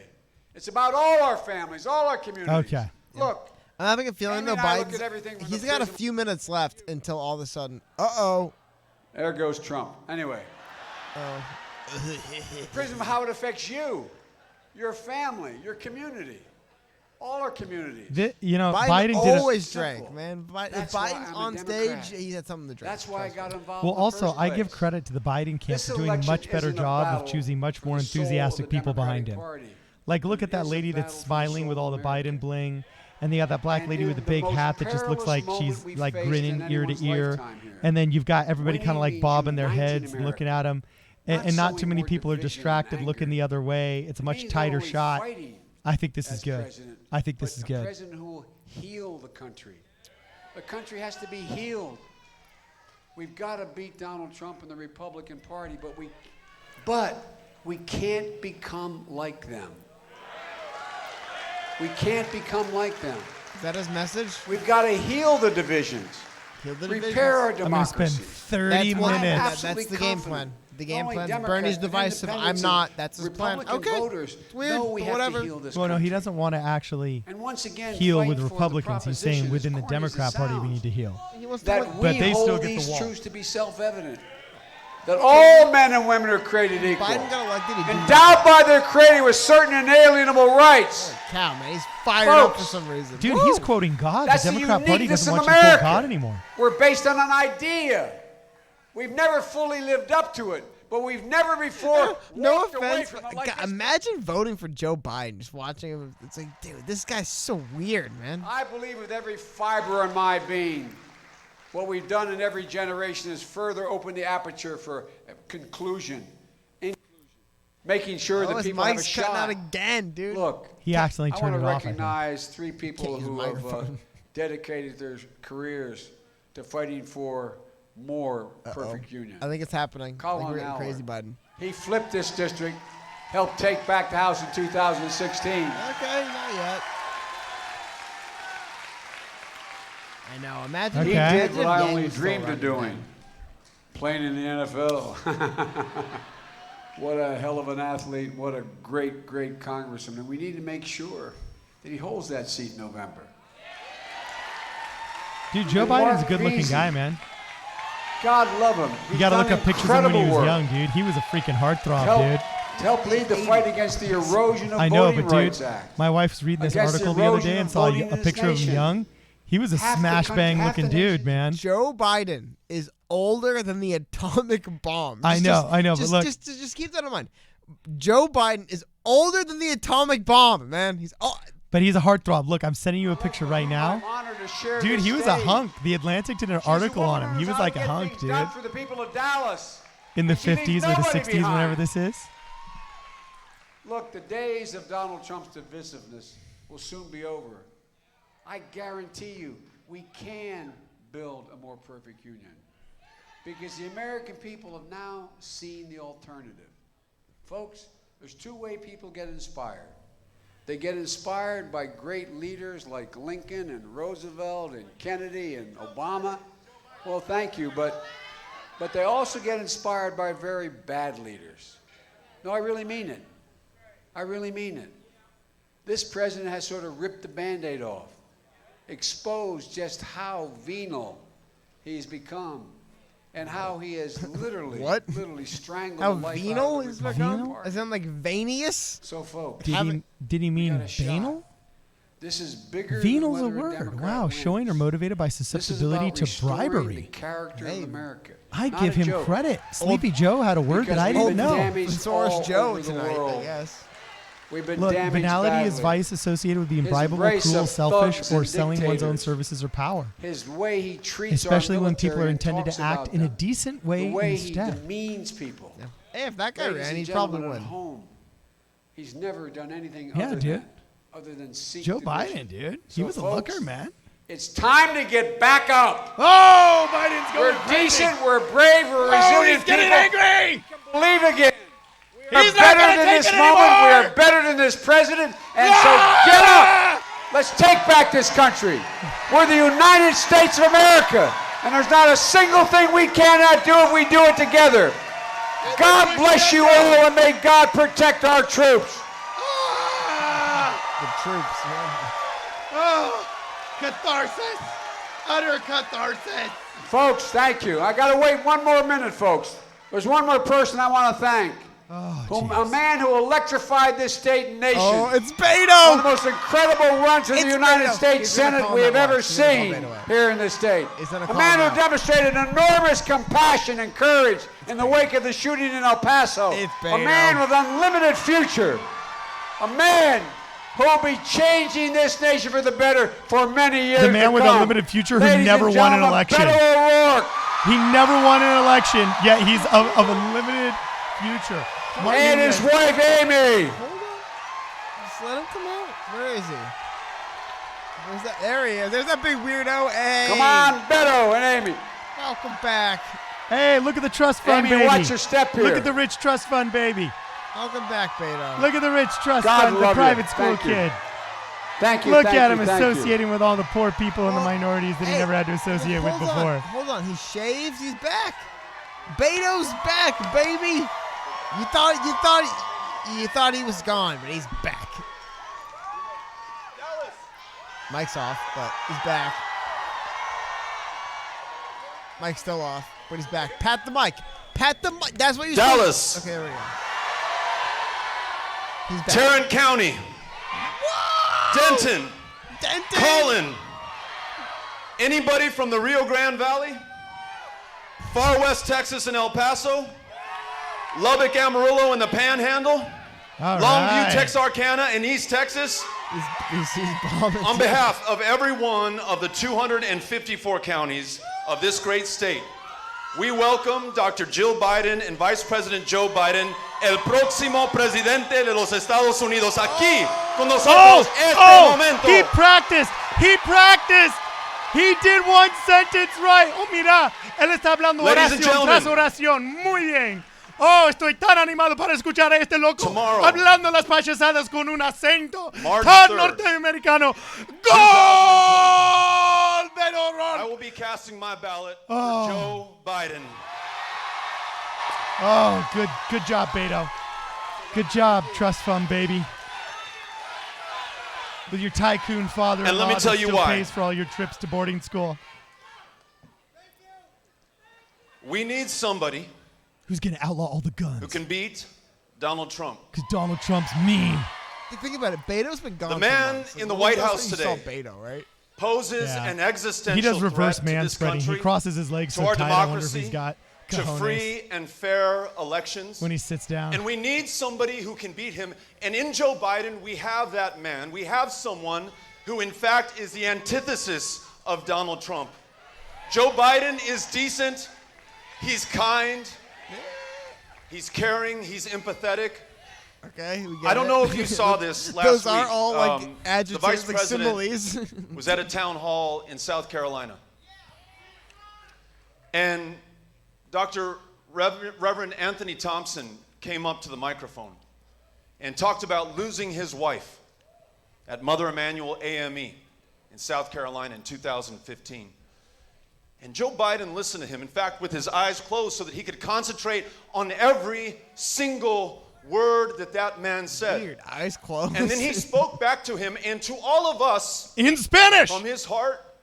Oh, filled from his heart. with compassion and love and the power By the to way, heal. if any of you guys He don't wanted to heal understand that him, man. let me translate for you. He wanted to heal Charleston, South Carolina. El cuso curada, But as someone Charleston, who South lives in El Carolina. Paso, Texas, Pero así which es en El saw Paso. another white nationalist rampage Nosotros where vimos 22 people were killed solely based a los nazis, on their ethnicity, donde esta on the color persona of their estaba skin, muerta por on their su... country of national origin. It is pretty funny I felt that it's just like Joe the same Biden Beto. He's just healing back. us. He's just like, Yeah, there's dude. Beto, man. It's And one he At a worked time on his that this sweet country broness. is so polarized, so deeply divided.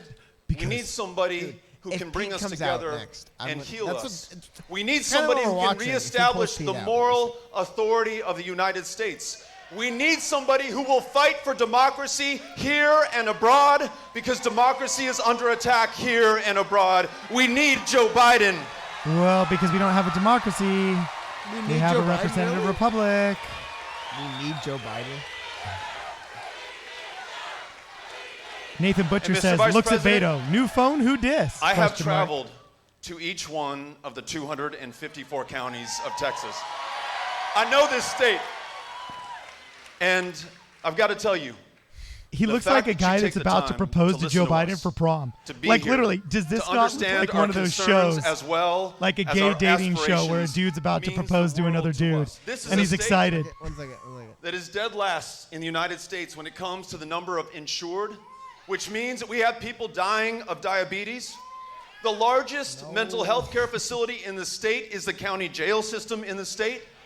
Those with schizophrenia and bipolar disorder and clinical depression are getting arrested on purpose to get the care that they cannot find otherwise.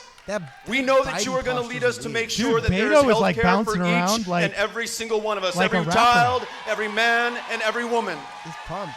Biden's like trying to hang in there. And look, Mr. he's Vice looking at a President, speech written on the floor or something. You also know He's that whether it was it's like he's trying to get up the Sutherland gumption to just say, "I love you, or Joe Santa Biden." Fe High School, or El Paso, Texas at that Walmart this I think he last has just August, no idea what to do. or He's like, what do I Midland, do? Odessa in the same year. We understand the devastating toll of gun violence in America and in this state.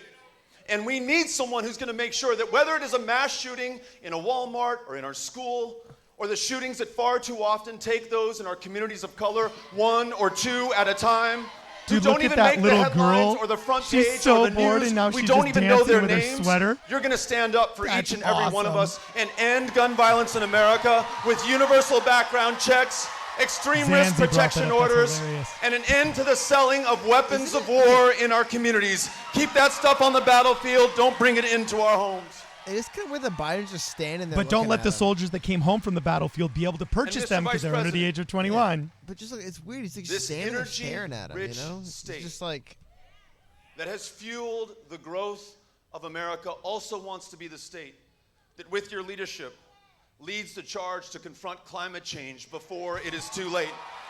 We're counting on you. Yeah. You oh, got us. oh, Biden. Oh, wait, the mic. He's not strong enough. What's going on? A third mic. Y por último, Oh, por último, in damas y caballeros. 2018, all of us, a lot of good people who are here on this stage, Toda la out gente there buena que está throughout aquí the en ese state, escenario. ran the greatest grassroots campaign Texas had ever Hicimos el seen. mejor campaña que ha visto Texas. We won more votes Look, we have than any Ganamos más Democrat votos had in Texas history. Young que voter cualquier otra turnout campaña en la up historia de Texas. 500% in early voting. I didn't hear what he said. And these were the gains. Estas fueron 12 las new ganancias. members of the state house, all Democrats replacing Republicans. Michael A.M. 2 says, new love or hate members of Biden, he's a Congress, clean slate including for the Yang's all-time policies. great Colin You never know, Hallman and right honestly, here in this I'm a community. be positive in this and hope for a Yang/Biden ticket. There's nothing wrong with being positive about that. African-American Biden women loves Yang, and if elected the to DNC will judicial push him, positions might in as Harris well. County. Okay, fair enough. I would Fair legit enough, be Michael okay A.M. with Now that. is the time I'd be okay with that. to finish the job. Make sure that we win the 9 seats that Es we hora lack to take de control of the terminar state y acabar house con el for the first trabajo. time in 20 Tenemos que years. tener una End the revolución. racist gerrymandering in Texas and move forward on the issues we care most about. You, Mr. Vice President, as the top of the ticket, can help us do that. So, I want to let you all know, Les quiero. Quiero que ustedes sepan. I love you too, Yo and we all les love amo. Joe. And I am going to treat Joe and Jill right. We're going to take them to a world-class meal tonight. There's a Whataburger less than half a mile from here. Hey, A Whataburger. Like Water Buffalo? No, Whataburger's it's like In-N-Out, but in Texas. But first, okay. make this one promise. Make this one promise. You. I'm getting Whataburger orders shouted from behind me, okay? You. That's Texas. Your though. family, your friends, your neighbors, your classmates, your low-brow colleagues, Texas, but it's every Texas. single one of us is going to get after it and vote tomorrow. Are you with me? Are you with Joe? Ladies and gentlemen, el próximo presidente de los Estados Unidos, Joe Biden. Let's do it for Joe. I want to make something clear. I don't think he even knows what he said in Spanish. I'm going to guarantee you this is not last year's scene of this guy. You're going to take care of the gun problem with me. You're going to be the one that leads this effort. I'm counting on you. Hell yeah, I'm we're gonna take counting away on your you. guns. We need you badly. The state needs you. The country needs you. You're the best. Thank you, thank you, thank you. You're the best. Let's Beto. bring everybody. Come on up here, guys. You're the best. Let's get the whole team. Joe Watch Biden. out on you don't fall off the stage here. Great to see you, man. Oh, come on, Joe. Fall apart here. The wheels Come are on coming up. off. Okay. Beto, Amy, come on out here. Beto, whatever. Karan Patel brings up a good point. The Let funny me thing move is that this out Beto of is the a way vegan. here. Watch out where you're standing. I forgot. Is Beto a vegan? They might have a Beyond Whataburger. Yeah, who knows? Oh, jeez. Sorry. Music was playing. So now we have to watch all the politicians glad hand. Did this make you guys want to vote for Joe Biden more or less? God Dude, bless you all, let me and tell you may right now. God, as I said, Do you know what protect Beto our O'Rourke troops. sounds like? Thank you. He sounds like you, a fresh missionary that just got off the boat, a Mormon missionary that's been in the country like 3 weeks. You know what I'm saying? And is still trying to get used to the language. That's totally what Beto O'Rourke sounds like. It's really cute. It's endearing. Like all these little kids that would come from Utah, you know what I'm saying, that would show up and be fresh off the airplane in their bright white shirts when I was a missionary. And all of us that had been there already for a couple of years, you know, we'd have to go pick them up from the airports. And it was always hilarious. You could always tell the new kids whenever we showed up to the zone conferences because all of us old guys, we had the same white shirt uniforms, you know, but like South American detergent, you know what I'm saying? You actually have to cheese grate it off and then wash your clothes in like sinks, or else you hire somebody to do it in like a lavanderia. And anyway, our shirts were always like this gray tone. It was white if you looked at it until you saw these dudes coming from like America or Europe, or that had just gotten off the plane from Brazil or Chile, because we get a lot of Chilean and Brazilian elders. And their shirts were always like bright white. And the Americans sounded just like Beto O'Rourke. Like, hola, ¿cómo están ustedes? Yeah. So, quiero una hamburguesa. You know what I'm saying? That's really weird. Hold on. So Zach Ortega said people down here pronounce it Waterburger instead of Whataburger. So that is, so he was pronouncing it the Texan way, Waterburger. Weird, because it is spelled basically like Whataburger. What a burger smashed into one word. I believe that's spelled. Hey, how about that, you guys? You learned a little bit of Texas lore. Whataburger, my vote. Sorry. Jabril Harness says career politicians are so annoying, especially the ones who don't win elections but are still around. That's so true. Like, what do we adore about Beto O'Rourke other than his ability to lose elections? Well, nobody likes him. That's why he doesn't win anything. He's lost like 2 in a row now. Like, who likes Beto? No offense to Beto. Any Beto stands out there, no offense, but who likes Beto, dude? I ain't. Yeah. So anyway, what he really should say is, mire, damas y caballeros, which means, you know, listen. Hold on. Ladies and gentlemen. Zanzi made a great point. He's like, oh, I guess I totally missed Joe's part. I figured he would speak last at his own event rather than give the final speaking spot to Beto. Yeah, that was weird. That's like, Beto true. closed his own event. Like, was it really that much of a special surprise? Like, oh, everybody, we got and look, and Beto went to the young, hot, blonde chicks in the audience first. They got the first selfie. He's got a wife, right? Nah, they're just some interns. He has a wife, though, right? I mean, I'm sure he's probably cheating on her left and right. Actually, I don't know. He could be a faithful husband, and I give him credit if he is. It looks like we have some controversy in Texas. John Meyering saying, I worked at a Whataburger for a year, and nobody fucking pronounced it that way. We got some controversy down in Texas. But I don't know. Either way, last time I went to one, I was 12 years old, and I liked it, but I'd be interested. That's one of those burger places that'd be cool. Like, if they opened one in California, I'd show up. Like, remember when they opened up Shake Shacks in California for the first time? Oh, dude. And they taste like different here, though. But there was like a 4-hour line. Like, Shake Shack was crazy when they first opened Chick-fil-A's out here. People went crazy. It'd be the same thing. But I would go to one. I'd be pretty. It's like if they opened up a Checkers out here, I'd go to it. I probably wouldn't go always, but Dude, I'd want to go to Checkers. a Checkers if they open one. Yeah. I forgot about Checkers. They had Checkers in Florida when I was a kid. That's where they would have them. Yeah. Dude, how do you know about Checkers, Cody? I know a lot about things, dude. Dude, is that the Italian mafioso half you that used to run drugs up from Havana all the way into Miami? I don't think Italians over Key Largo. I don't think Italian mafiosos eat at Checkers. No. Okay, you don't think they eat at Checkers? Okay, let me see. Man, dude. The youngest old guy running for president in 2020 is Joe Biden. Actually, technically Donald Trump. Well, no, it'd be Donald Trump. But as a Democrat, it's Joe Biden. He's younger than Bernie and Mike Bloomberg. Isn't that crazy? So I got a question for the chat. because the Yang Gang, the beauty of the Yang Gang was actually the diversity of the Yang Gang. It was one of the actual few times in my life where there truly was a place where, you know how they say,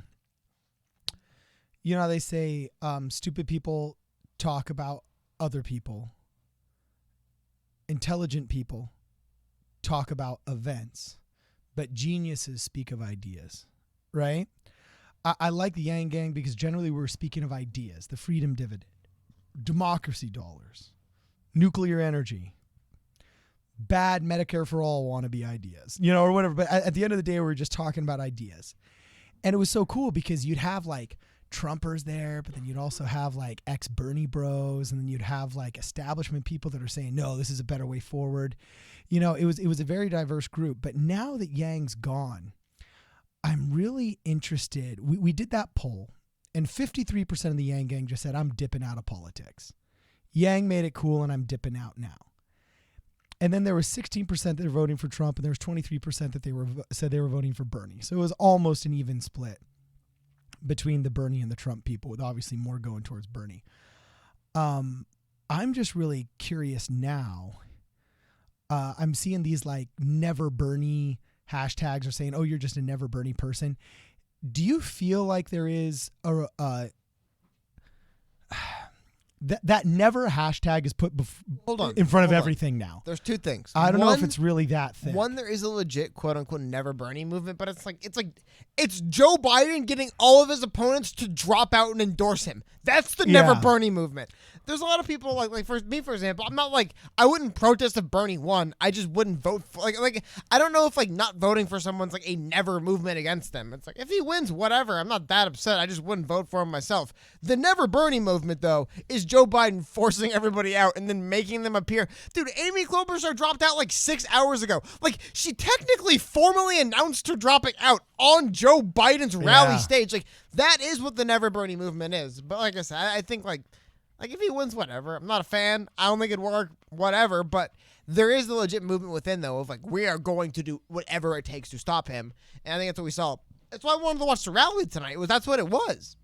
Yeah. This was the never Bernie rally. This was Amy Klobuchar announcing she's suspending her campaign on Joe Biden's rally stage to endorse him. Like, Pete Buttigieg endorsed him just before this. Pete Buttigieg dropping out yesterday. I mean, it was crazy day for Biden, but I don't know. I don't like the idea of ascribing never Bernie to people who just don't vote for him, because like not everyone's going to vote for him. Dude. Like some people are just gonna be like, for example, I'm going to vote for Andrew Yang in the primary tomorrow. He's technically not running anymore, but whatever. That's what I want to vote for. You're going to write him in? No, I don't have to. He's in the ballot, California. Oh, yeah, you're right, because he only suspended his campaign. In a general, which I don't know if I'd write him in the general at that point. I would see who wins, right? But, like, it's just the way it is. I don't know. But like I said, there's both hands. On one hand, I don't think everybody who doesn't support Bernie's never Bernie. But at the same time, I do think it's kind of weird that like damn near everyone drops out in the same day to turn around and endorse Biden. Kind of weird, right? That feels like a movement within the DNC against Bernie, which at the same time, I don't know, man. They technically have argued in court they legally have a right to do, which whatever the hell that means, but interesting. It's going to be really fun to see what happens tomorrow, in other words. Yes, it will. MT McCock. I guess I pronounced that wrong. MTMCOC. I didn't want to say COC because COC is a college that's actually around here. That's kind of funny. But McCook, I don't know how you would pronounce this. But anyway, says, I feel if Bernie doesn't win the primary, Bernie bro is going to riot. Oh, interesting. Actually, I kind of feel like that a little bit that way too. Michael AM has a super chat saying, I like Bernie, sure, but none of his stuff is going to work. And it'll divide the country even more when he doesn't get anything passed. Tomorrow, if he isn't far ahead with the delegates, he'll get shafted.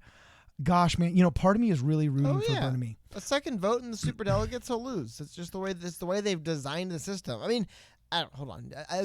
I believe they've basically set it up.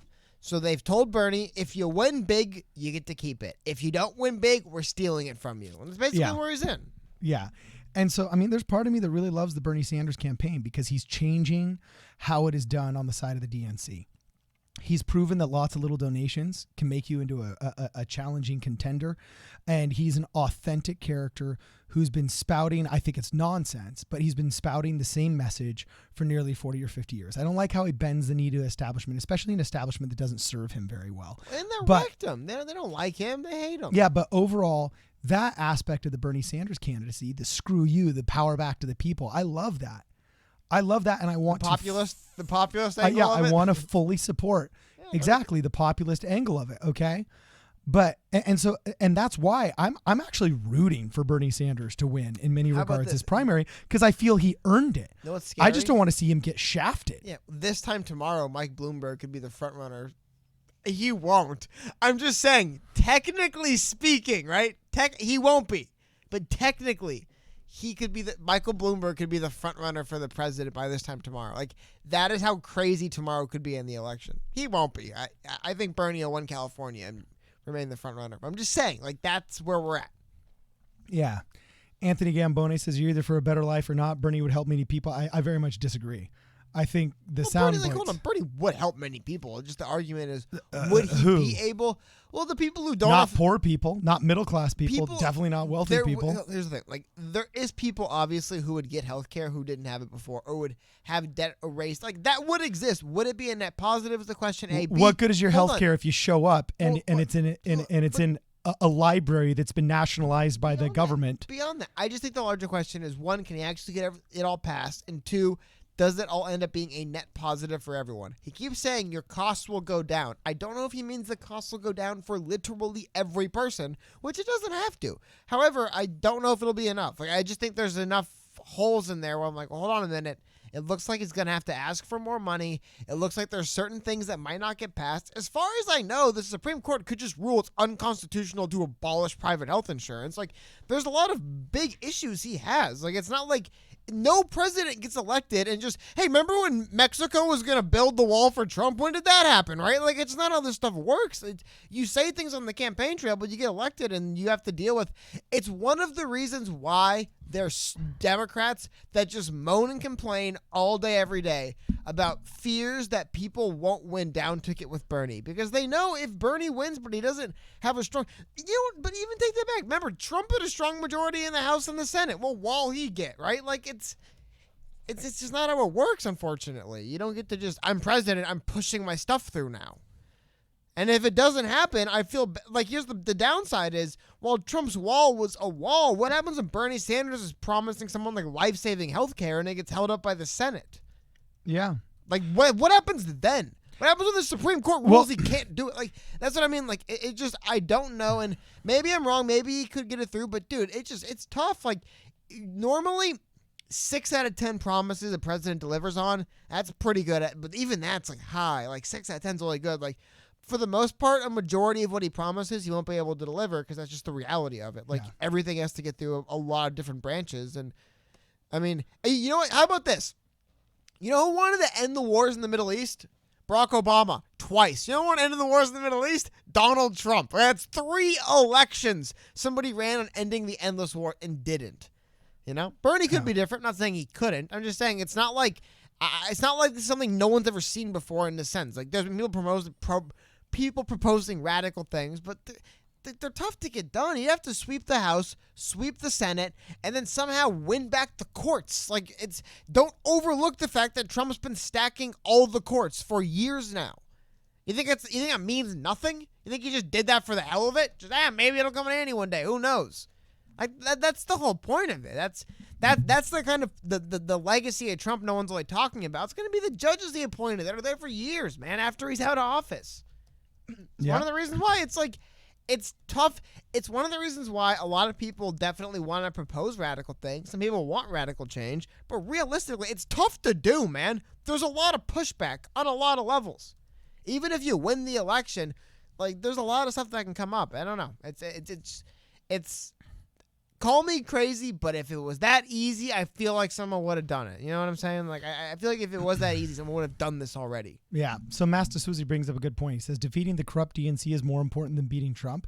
To a certain extent, I think that's real. We need to have an improved party system here. It'd be great if we had 3 parties, but if we can't have that, we need to have much more healthy, more transparent 2 parties. Okay. Anthony Gamboni keeps talking about how Bernie Sanders is going to get rid of student loans.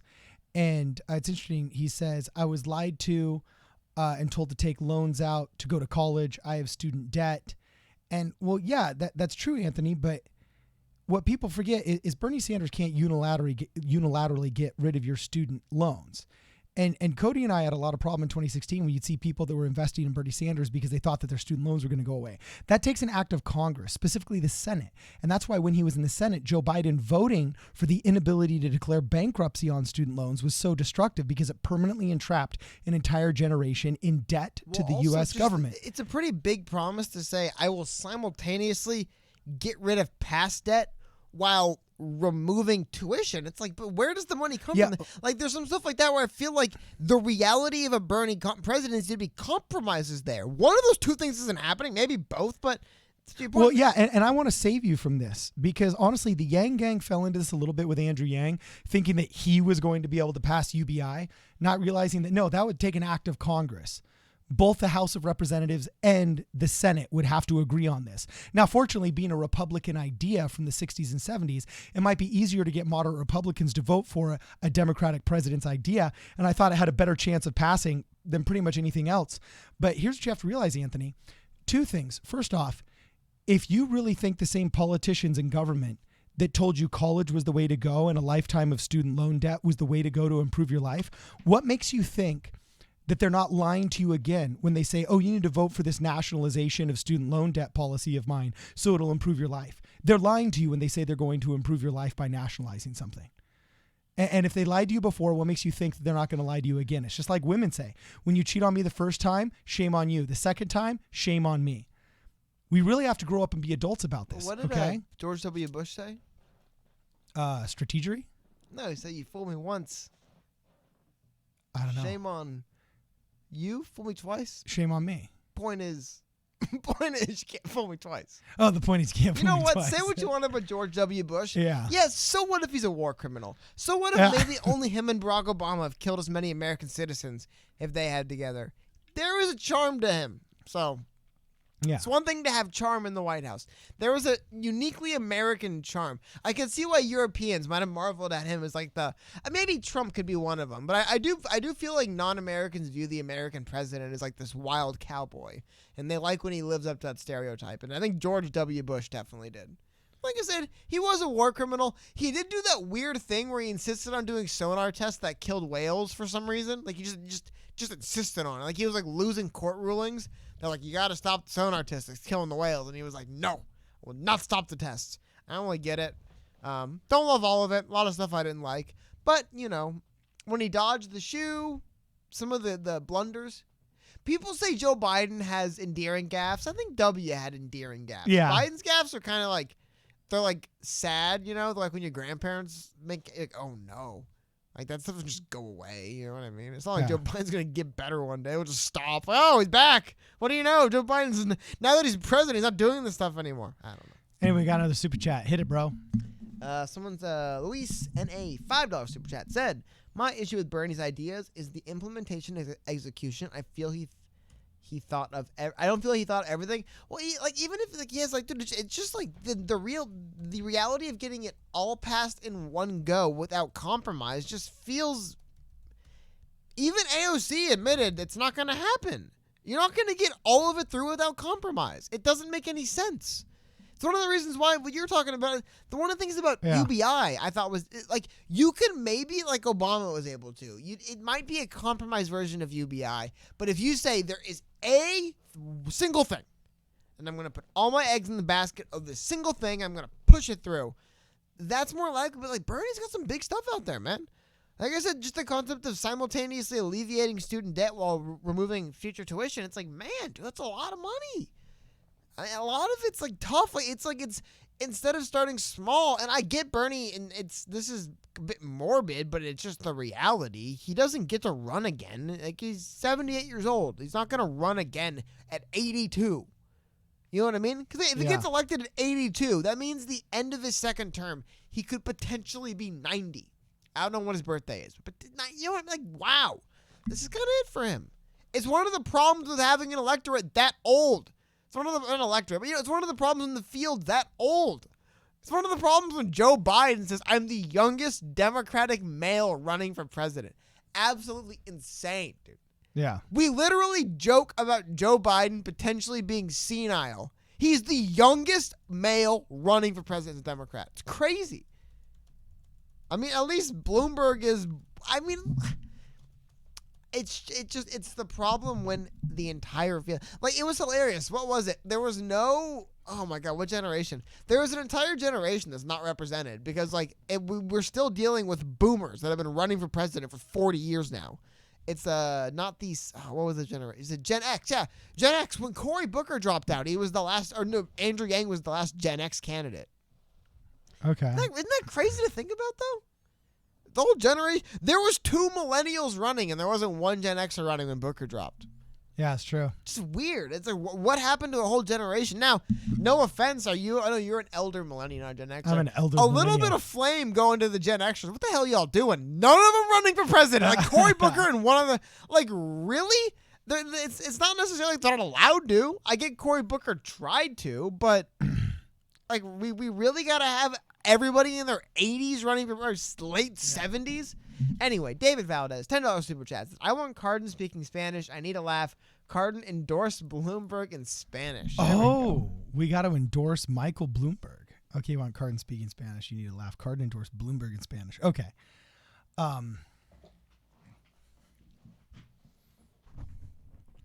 Hola, damas y caballeros. No, I'm just kidding. No, yeah, the silent generation is. If I were to endorse Bloomberg. Well, it's like one of those things. I want to get in. Okay. Someone brought it up. The silent generation, indeed, good point. There was never a silent generation president, and it appears with just when the silent generation was, there never will be. So maybe that'll be like Gen X. By the way, big time shade going to silent generation. What the hell's wrong with them? Not one of them ran. I guess that's why they call them the silent generation, right? I guess they ran, but it is weird. I want to pull that graph up. It's really interesting to look. There's really clusters of like generations where they ran for president. Sorry to interrupt, but that's interesting. So anyway, if I were to endorse Michael Bloomberg, with all of his money, I'm surprised he hasn't gotten some kind of New Yorker Latino or Latina to come out and be a spokesman for him. Like get Jennifer Lopez out there or something. I don't know. Pitbull's probably got an apartment in New York and established residency at some point now, he could easily have a Latino celebrity because, they're not going to ruin their careers just by endorsing a Democrat. You only ruin your career if you come out as conservative. So, I don't know, if I were that spokesperson and I just want to do a basic endorsement, I'd be at a speech, so I'd say, hola, damas y caballeros, hoy les quiero introducir a un candidato buenísimo, es mi preferido candidato para la presidencia de los Estados Unidos. Yo les presento a mi mejor amigo, Michael Bloomberg, Miguel Bloomberg. His name would be Miguel Bloomberg. And then he would come out. Would it? Yeah. So Michael is Miguel. Okay. So you'd be Miguelito would actually be little Mike Bloomberg. There was Miguelito Bloomberg. I thought there was some name you were telling me about that. It's like the Spanish version of. Oh yeah, of James. Okay, so John is Juan, but Juan is not James. James is Santiago. Okay, there was a Colombian European rules football player named spelled James in English, but they pronounced it James. Oh, Jaime. No, not Jaime. It was James, because Jaime, I know it's got the I. It was spelled James. Oh, well, okay, so here's the deal. It's spelled James. Like, during the military junta, there was a list of... Like, in Argentina, during the military junta, there was a list of 88 names that you could name your children. And so oftentimes you could tell the age of people, because when they got rid of that law, all of a sudden you'd see people, or you could tell if they were foreigners. Like, if you ever met a William, you knew that they were Peruvian in Argentina, because all the men my age, you weren't allowed to name your children William. You're only allowed to name them Spanish or biblical names. They had like a naming book? Okay. Yeah, they had a naming book. And all the streets are the same too. You don't got weird names of streets. In every city, there's a Calle Torres. There's a Calle Cuatro de Junio. There's a Calle Belgrano. You know, like every city just has the same street names, just in different order. You know what I'm saying? And so it's kind of nice because you only have to memorize a certain amount of words, but it was also kind of boring because if you ever met a guy and he'd say like, yo me llamo William de la Vega.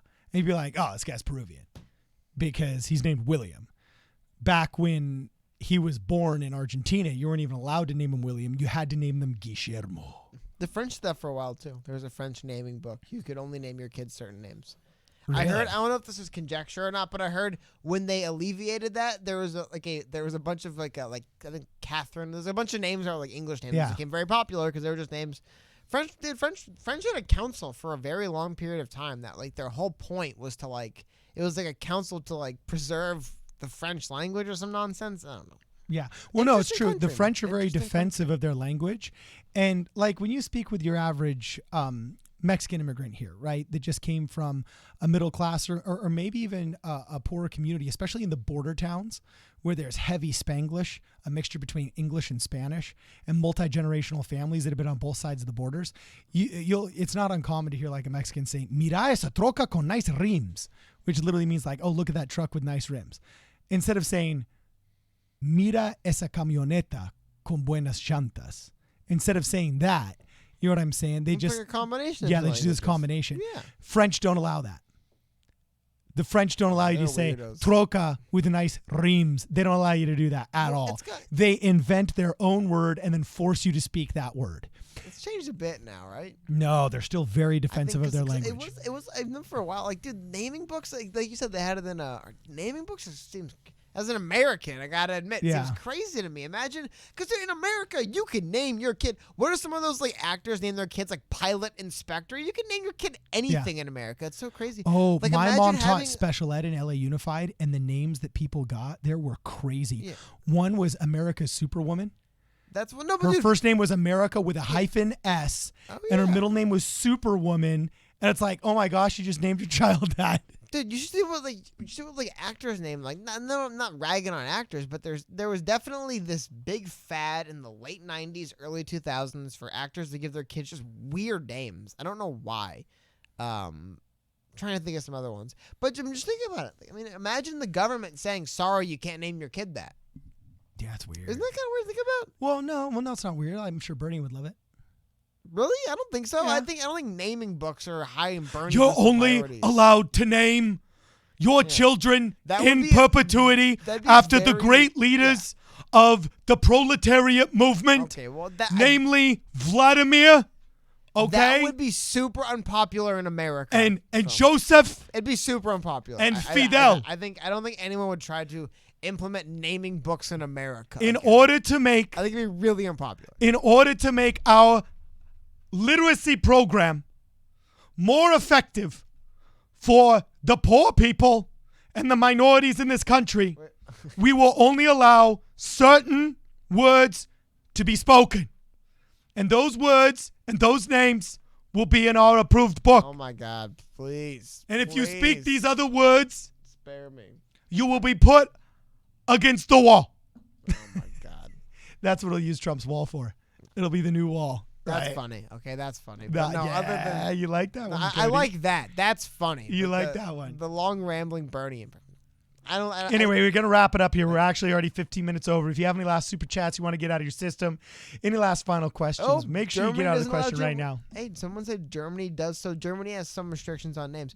It's like, dude, I'm pretty sure in America you could name your kid. You could name your kid like Toyota Supra if you really want to.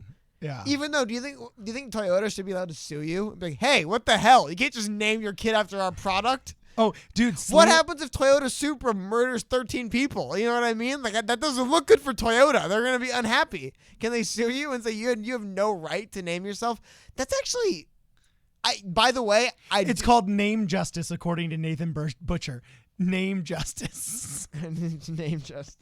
Yeah. Hey, and Selena Hernandez brings up a good point that Gwyneth Paltrow named her kid Apple. Remember? Apple was a good one. Apple. Gwyneth Paltrow, Apple. It was a fad. Zelda. For a while. Zelda. But Zelda, Robin Williams' Zelda's kid. less confusing to me. Robin Williams is just a big gamer weeb, so like he loves Zelda, so he named his daughter Zelda. Like, I can see why you would do that. So one of the last You know questions. what's funny? I could see why someone who loved video games would name their daughter Zelda. You wouldn't name your son Mario, though. You know what I mean? Like, would you name your son Mario because you love Mario? And the thing is, Mario's like a name. Well, Mario's like a traditional name, though. There It's is a little Mario, bit different. But could you see yourself like naming your like for example, I'm a massive fan of the first film Triple X starring Vin Diesel. Yeah. I would never name my son Xander. You know what I mean? Okay. I'm a big fan of Butch Cassidy and Sundance film. My favorite, and the Sundance Kid, my favorite film. I wouldn't name my kid Butch. Yeah. Oh, dude. Oh man, dude. My biological father wanted to name me Baxter, bro. He wanted to name me Baxter. How ugly is that? And he said, no, not this weird name. Let's have this other weird name. And he named me Cardin instead. So, Stephen Yeats says I made my dad vote Yang in their mail-in ballots. Either that or else you just fill them out yourself, which is hilarious. You can do that in California. Google Andrew Yang says, I'll give my kids real names. Hey, good for you, bro. And just have lots of them. Have lots of them. The average Democrat only has 1.2 children. The average Republican has 2.3. So you got to keep that birth rate high. Makes you more conservative. Hold on. Mario's last name is Mario. I just want to point that out. That is a good point, Christian. Mario. Well, actually, it depends if the Mario film is canon. Okay. Hey, online name says he would name his child E Honda. Oh, E Honda from Yeah, from Street Fighter 2. There we go. Okay, that'd be pretty cool. Brittany thought she was prego last week. Like once a month, she thinks she's prego. Whenever she feels under the weather, she's convinced she's prego. Weird. And so she was asking me kids' names if we were to have another kid.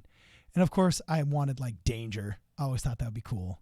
That's not a real name. Dude, just name your kid Danger. It's got to be Ellis. their middle name. That's like the joke. My middle name is X. Yeah, but still, I wanted to do it. I was this close away during the baby blessing in church. I was this close from at the baby blessing in church, just being like, I give you the name Ryder Danger Ellis. You know what I'm saying? That was that would have been sick. I didn't though because I wanted to maintain my marriage. I wouldn't. You should name your kid after. You know what? I would name. Would you name your kid after a professional wrestler? Sure. Would why you not? name your kid the Undertaker? The Undertaker? Well, it's better than Hulk. Hulk Hogan. Would you name your kid Ric Flair? Yeah, Ric Flair. Okay. Anyway, anything else you want to say? Sorry. Jabril Harness says there have been no communist countries. And I think Jabril is just trolling and just joking around because obviously there still are communist countries actually. Vietnam's still communist. Anyway, yeah, I thought Danger would be awesome. Yeah. So anyway, hey, we got to wrap it up. We're way overboard, man. So anyway, thanks for hanging out with us, guys. This is pretty awesome. And I'm losing my voice from those Bernie Sanders impressions and all that Spanish telenovela Hey, would you name your kid after a Pokemon? I don't play enough Pokemon, but I'd name him... Stereo. I'd name him after a really good movie character. I love the idea of naming I'd do your Zelda. I'd name a kid Zelda. I just give a shout out to Yang Banger. I love the idea of naming your kid after Rey Mysterio, but naming him Mysterio instead of Rey. Yeah. Hey, James Young sent us a super chat saying thoughts on Warren as Secretary of Education. I got to tell you, I was actually very pro Warren. She probably would be really good at that job. Now I think about it. Not anymore. I was super pro Warren. Like, I thought she was a psycho Democrat, but was coming from a place of a good heart, and her motivations were good. That I actually fought on her behalf in some Republican forums saying, hey, no, dude, like, women like her need to be around. They need to be a counterbalance to, hyper-conservative ideas. But she has proven to be an absolute sellout that wants power. She doesn't care about the people. She wants power. And that person is dangerous and able to ruin anything that she touches. And I don't want education ruined. You know what I'm saying? I don't want it ruined. She's a liar. She's a liar. She lies about everything, and I don't want to lie her in Secretary of Education. Yeah, well, but if her job was secure, she'd lie. Yes. By the way, somebody said that one of their teachers named their daughter Evie. So there we go. After a Pokemon. Very cool.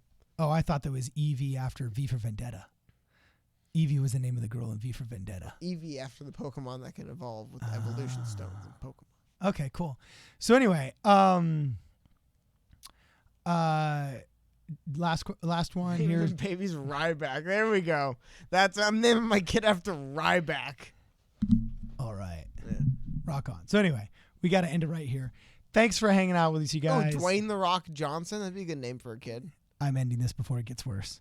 This is Problem Solving Kurt Angle. Politics. It's a good name. See you in the next video.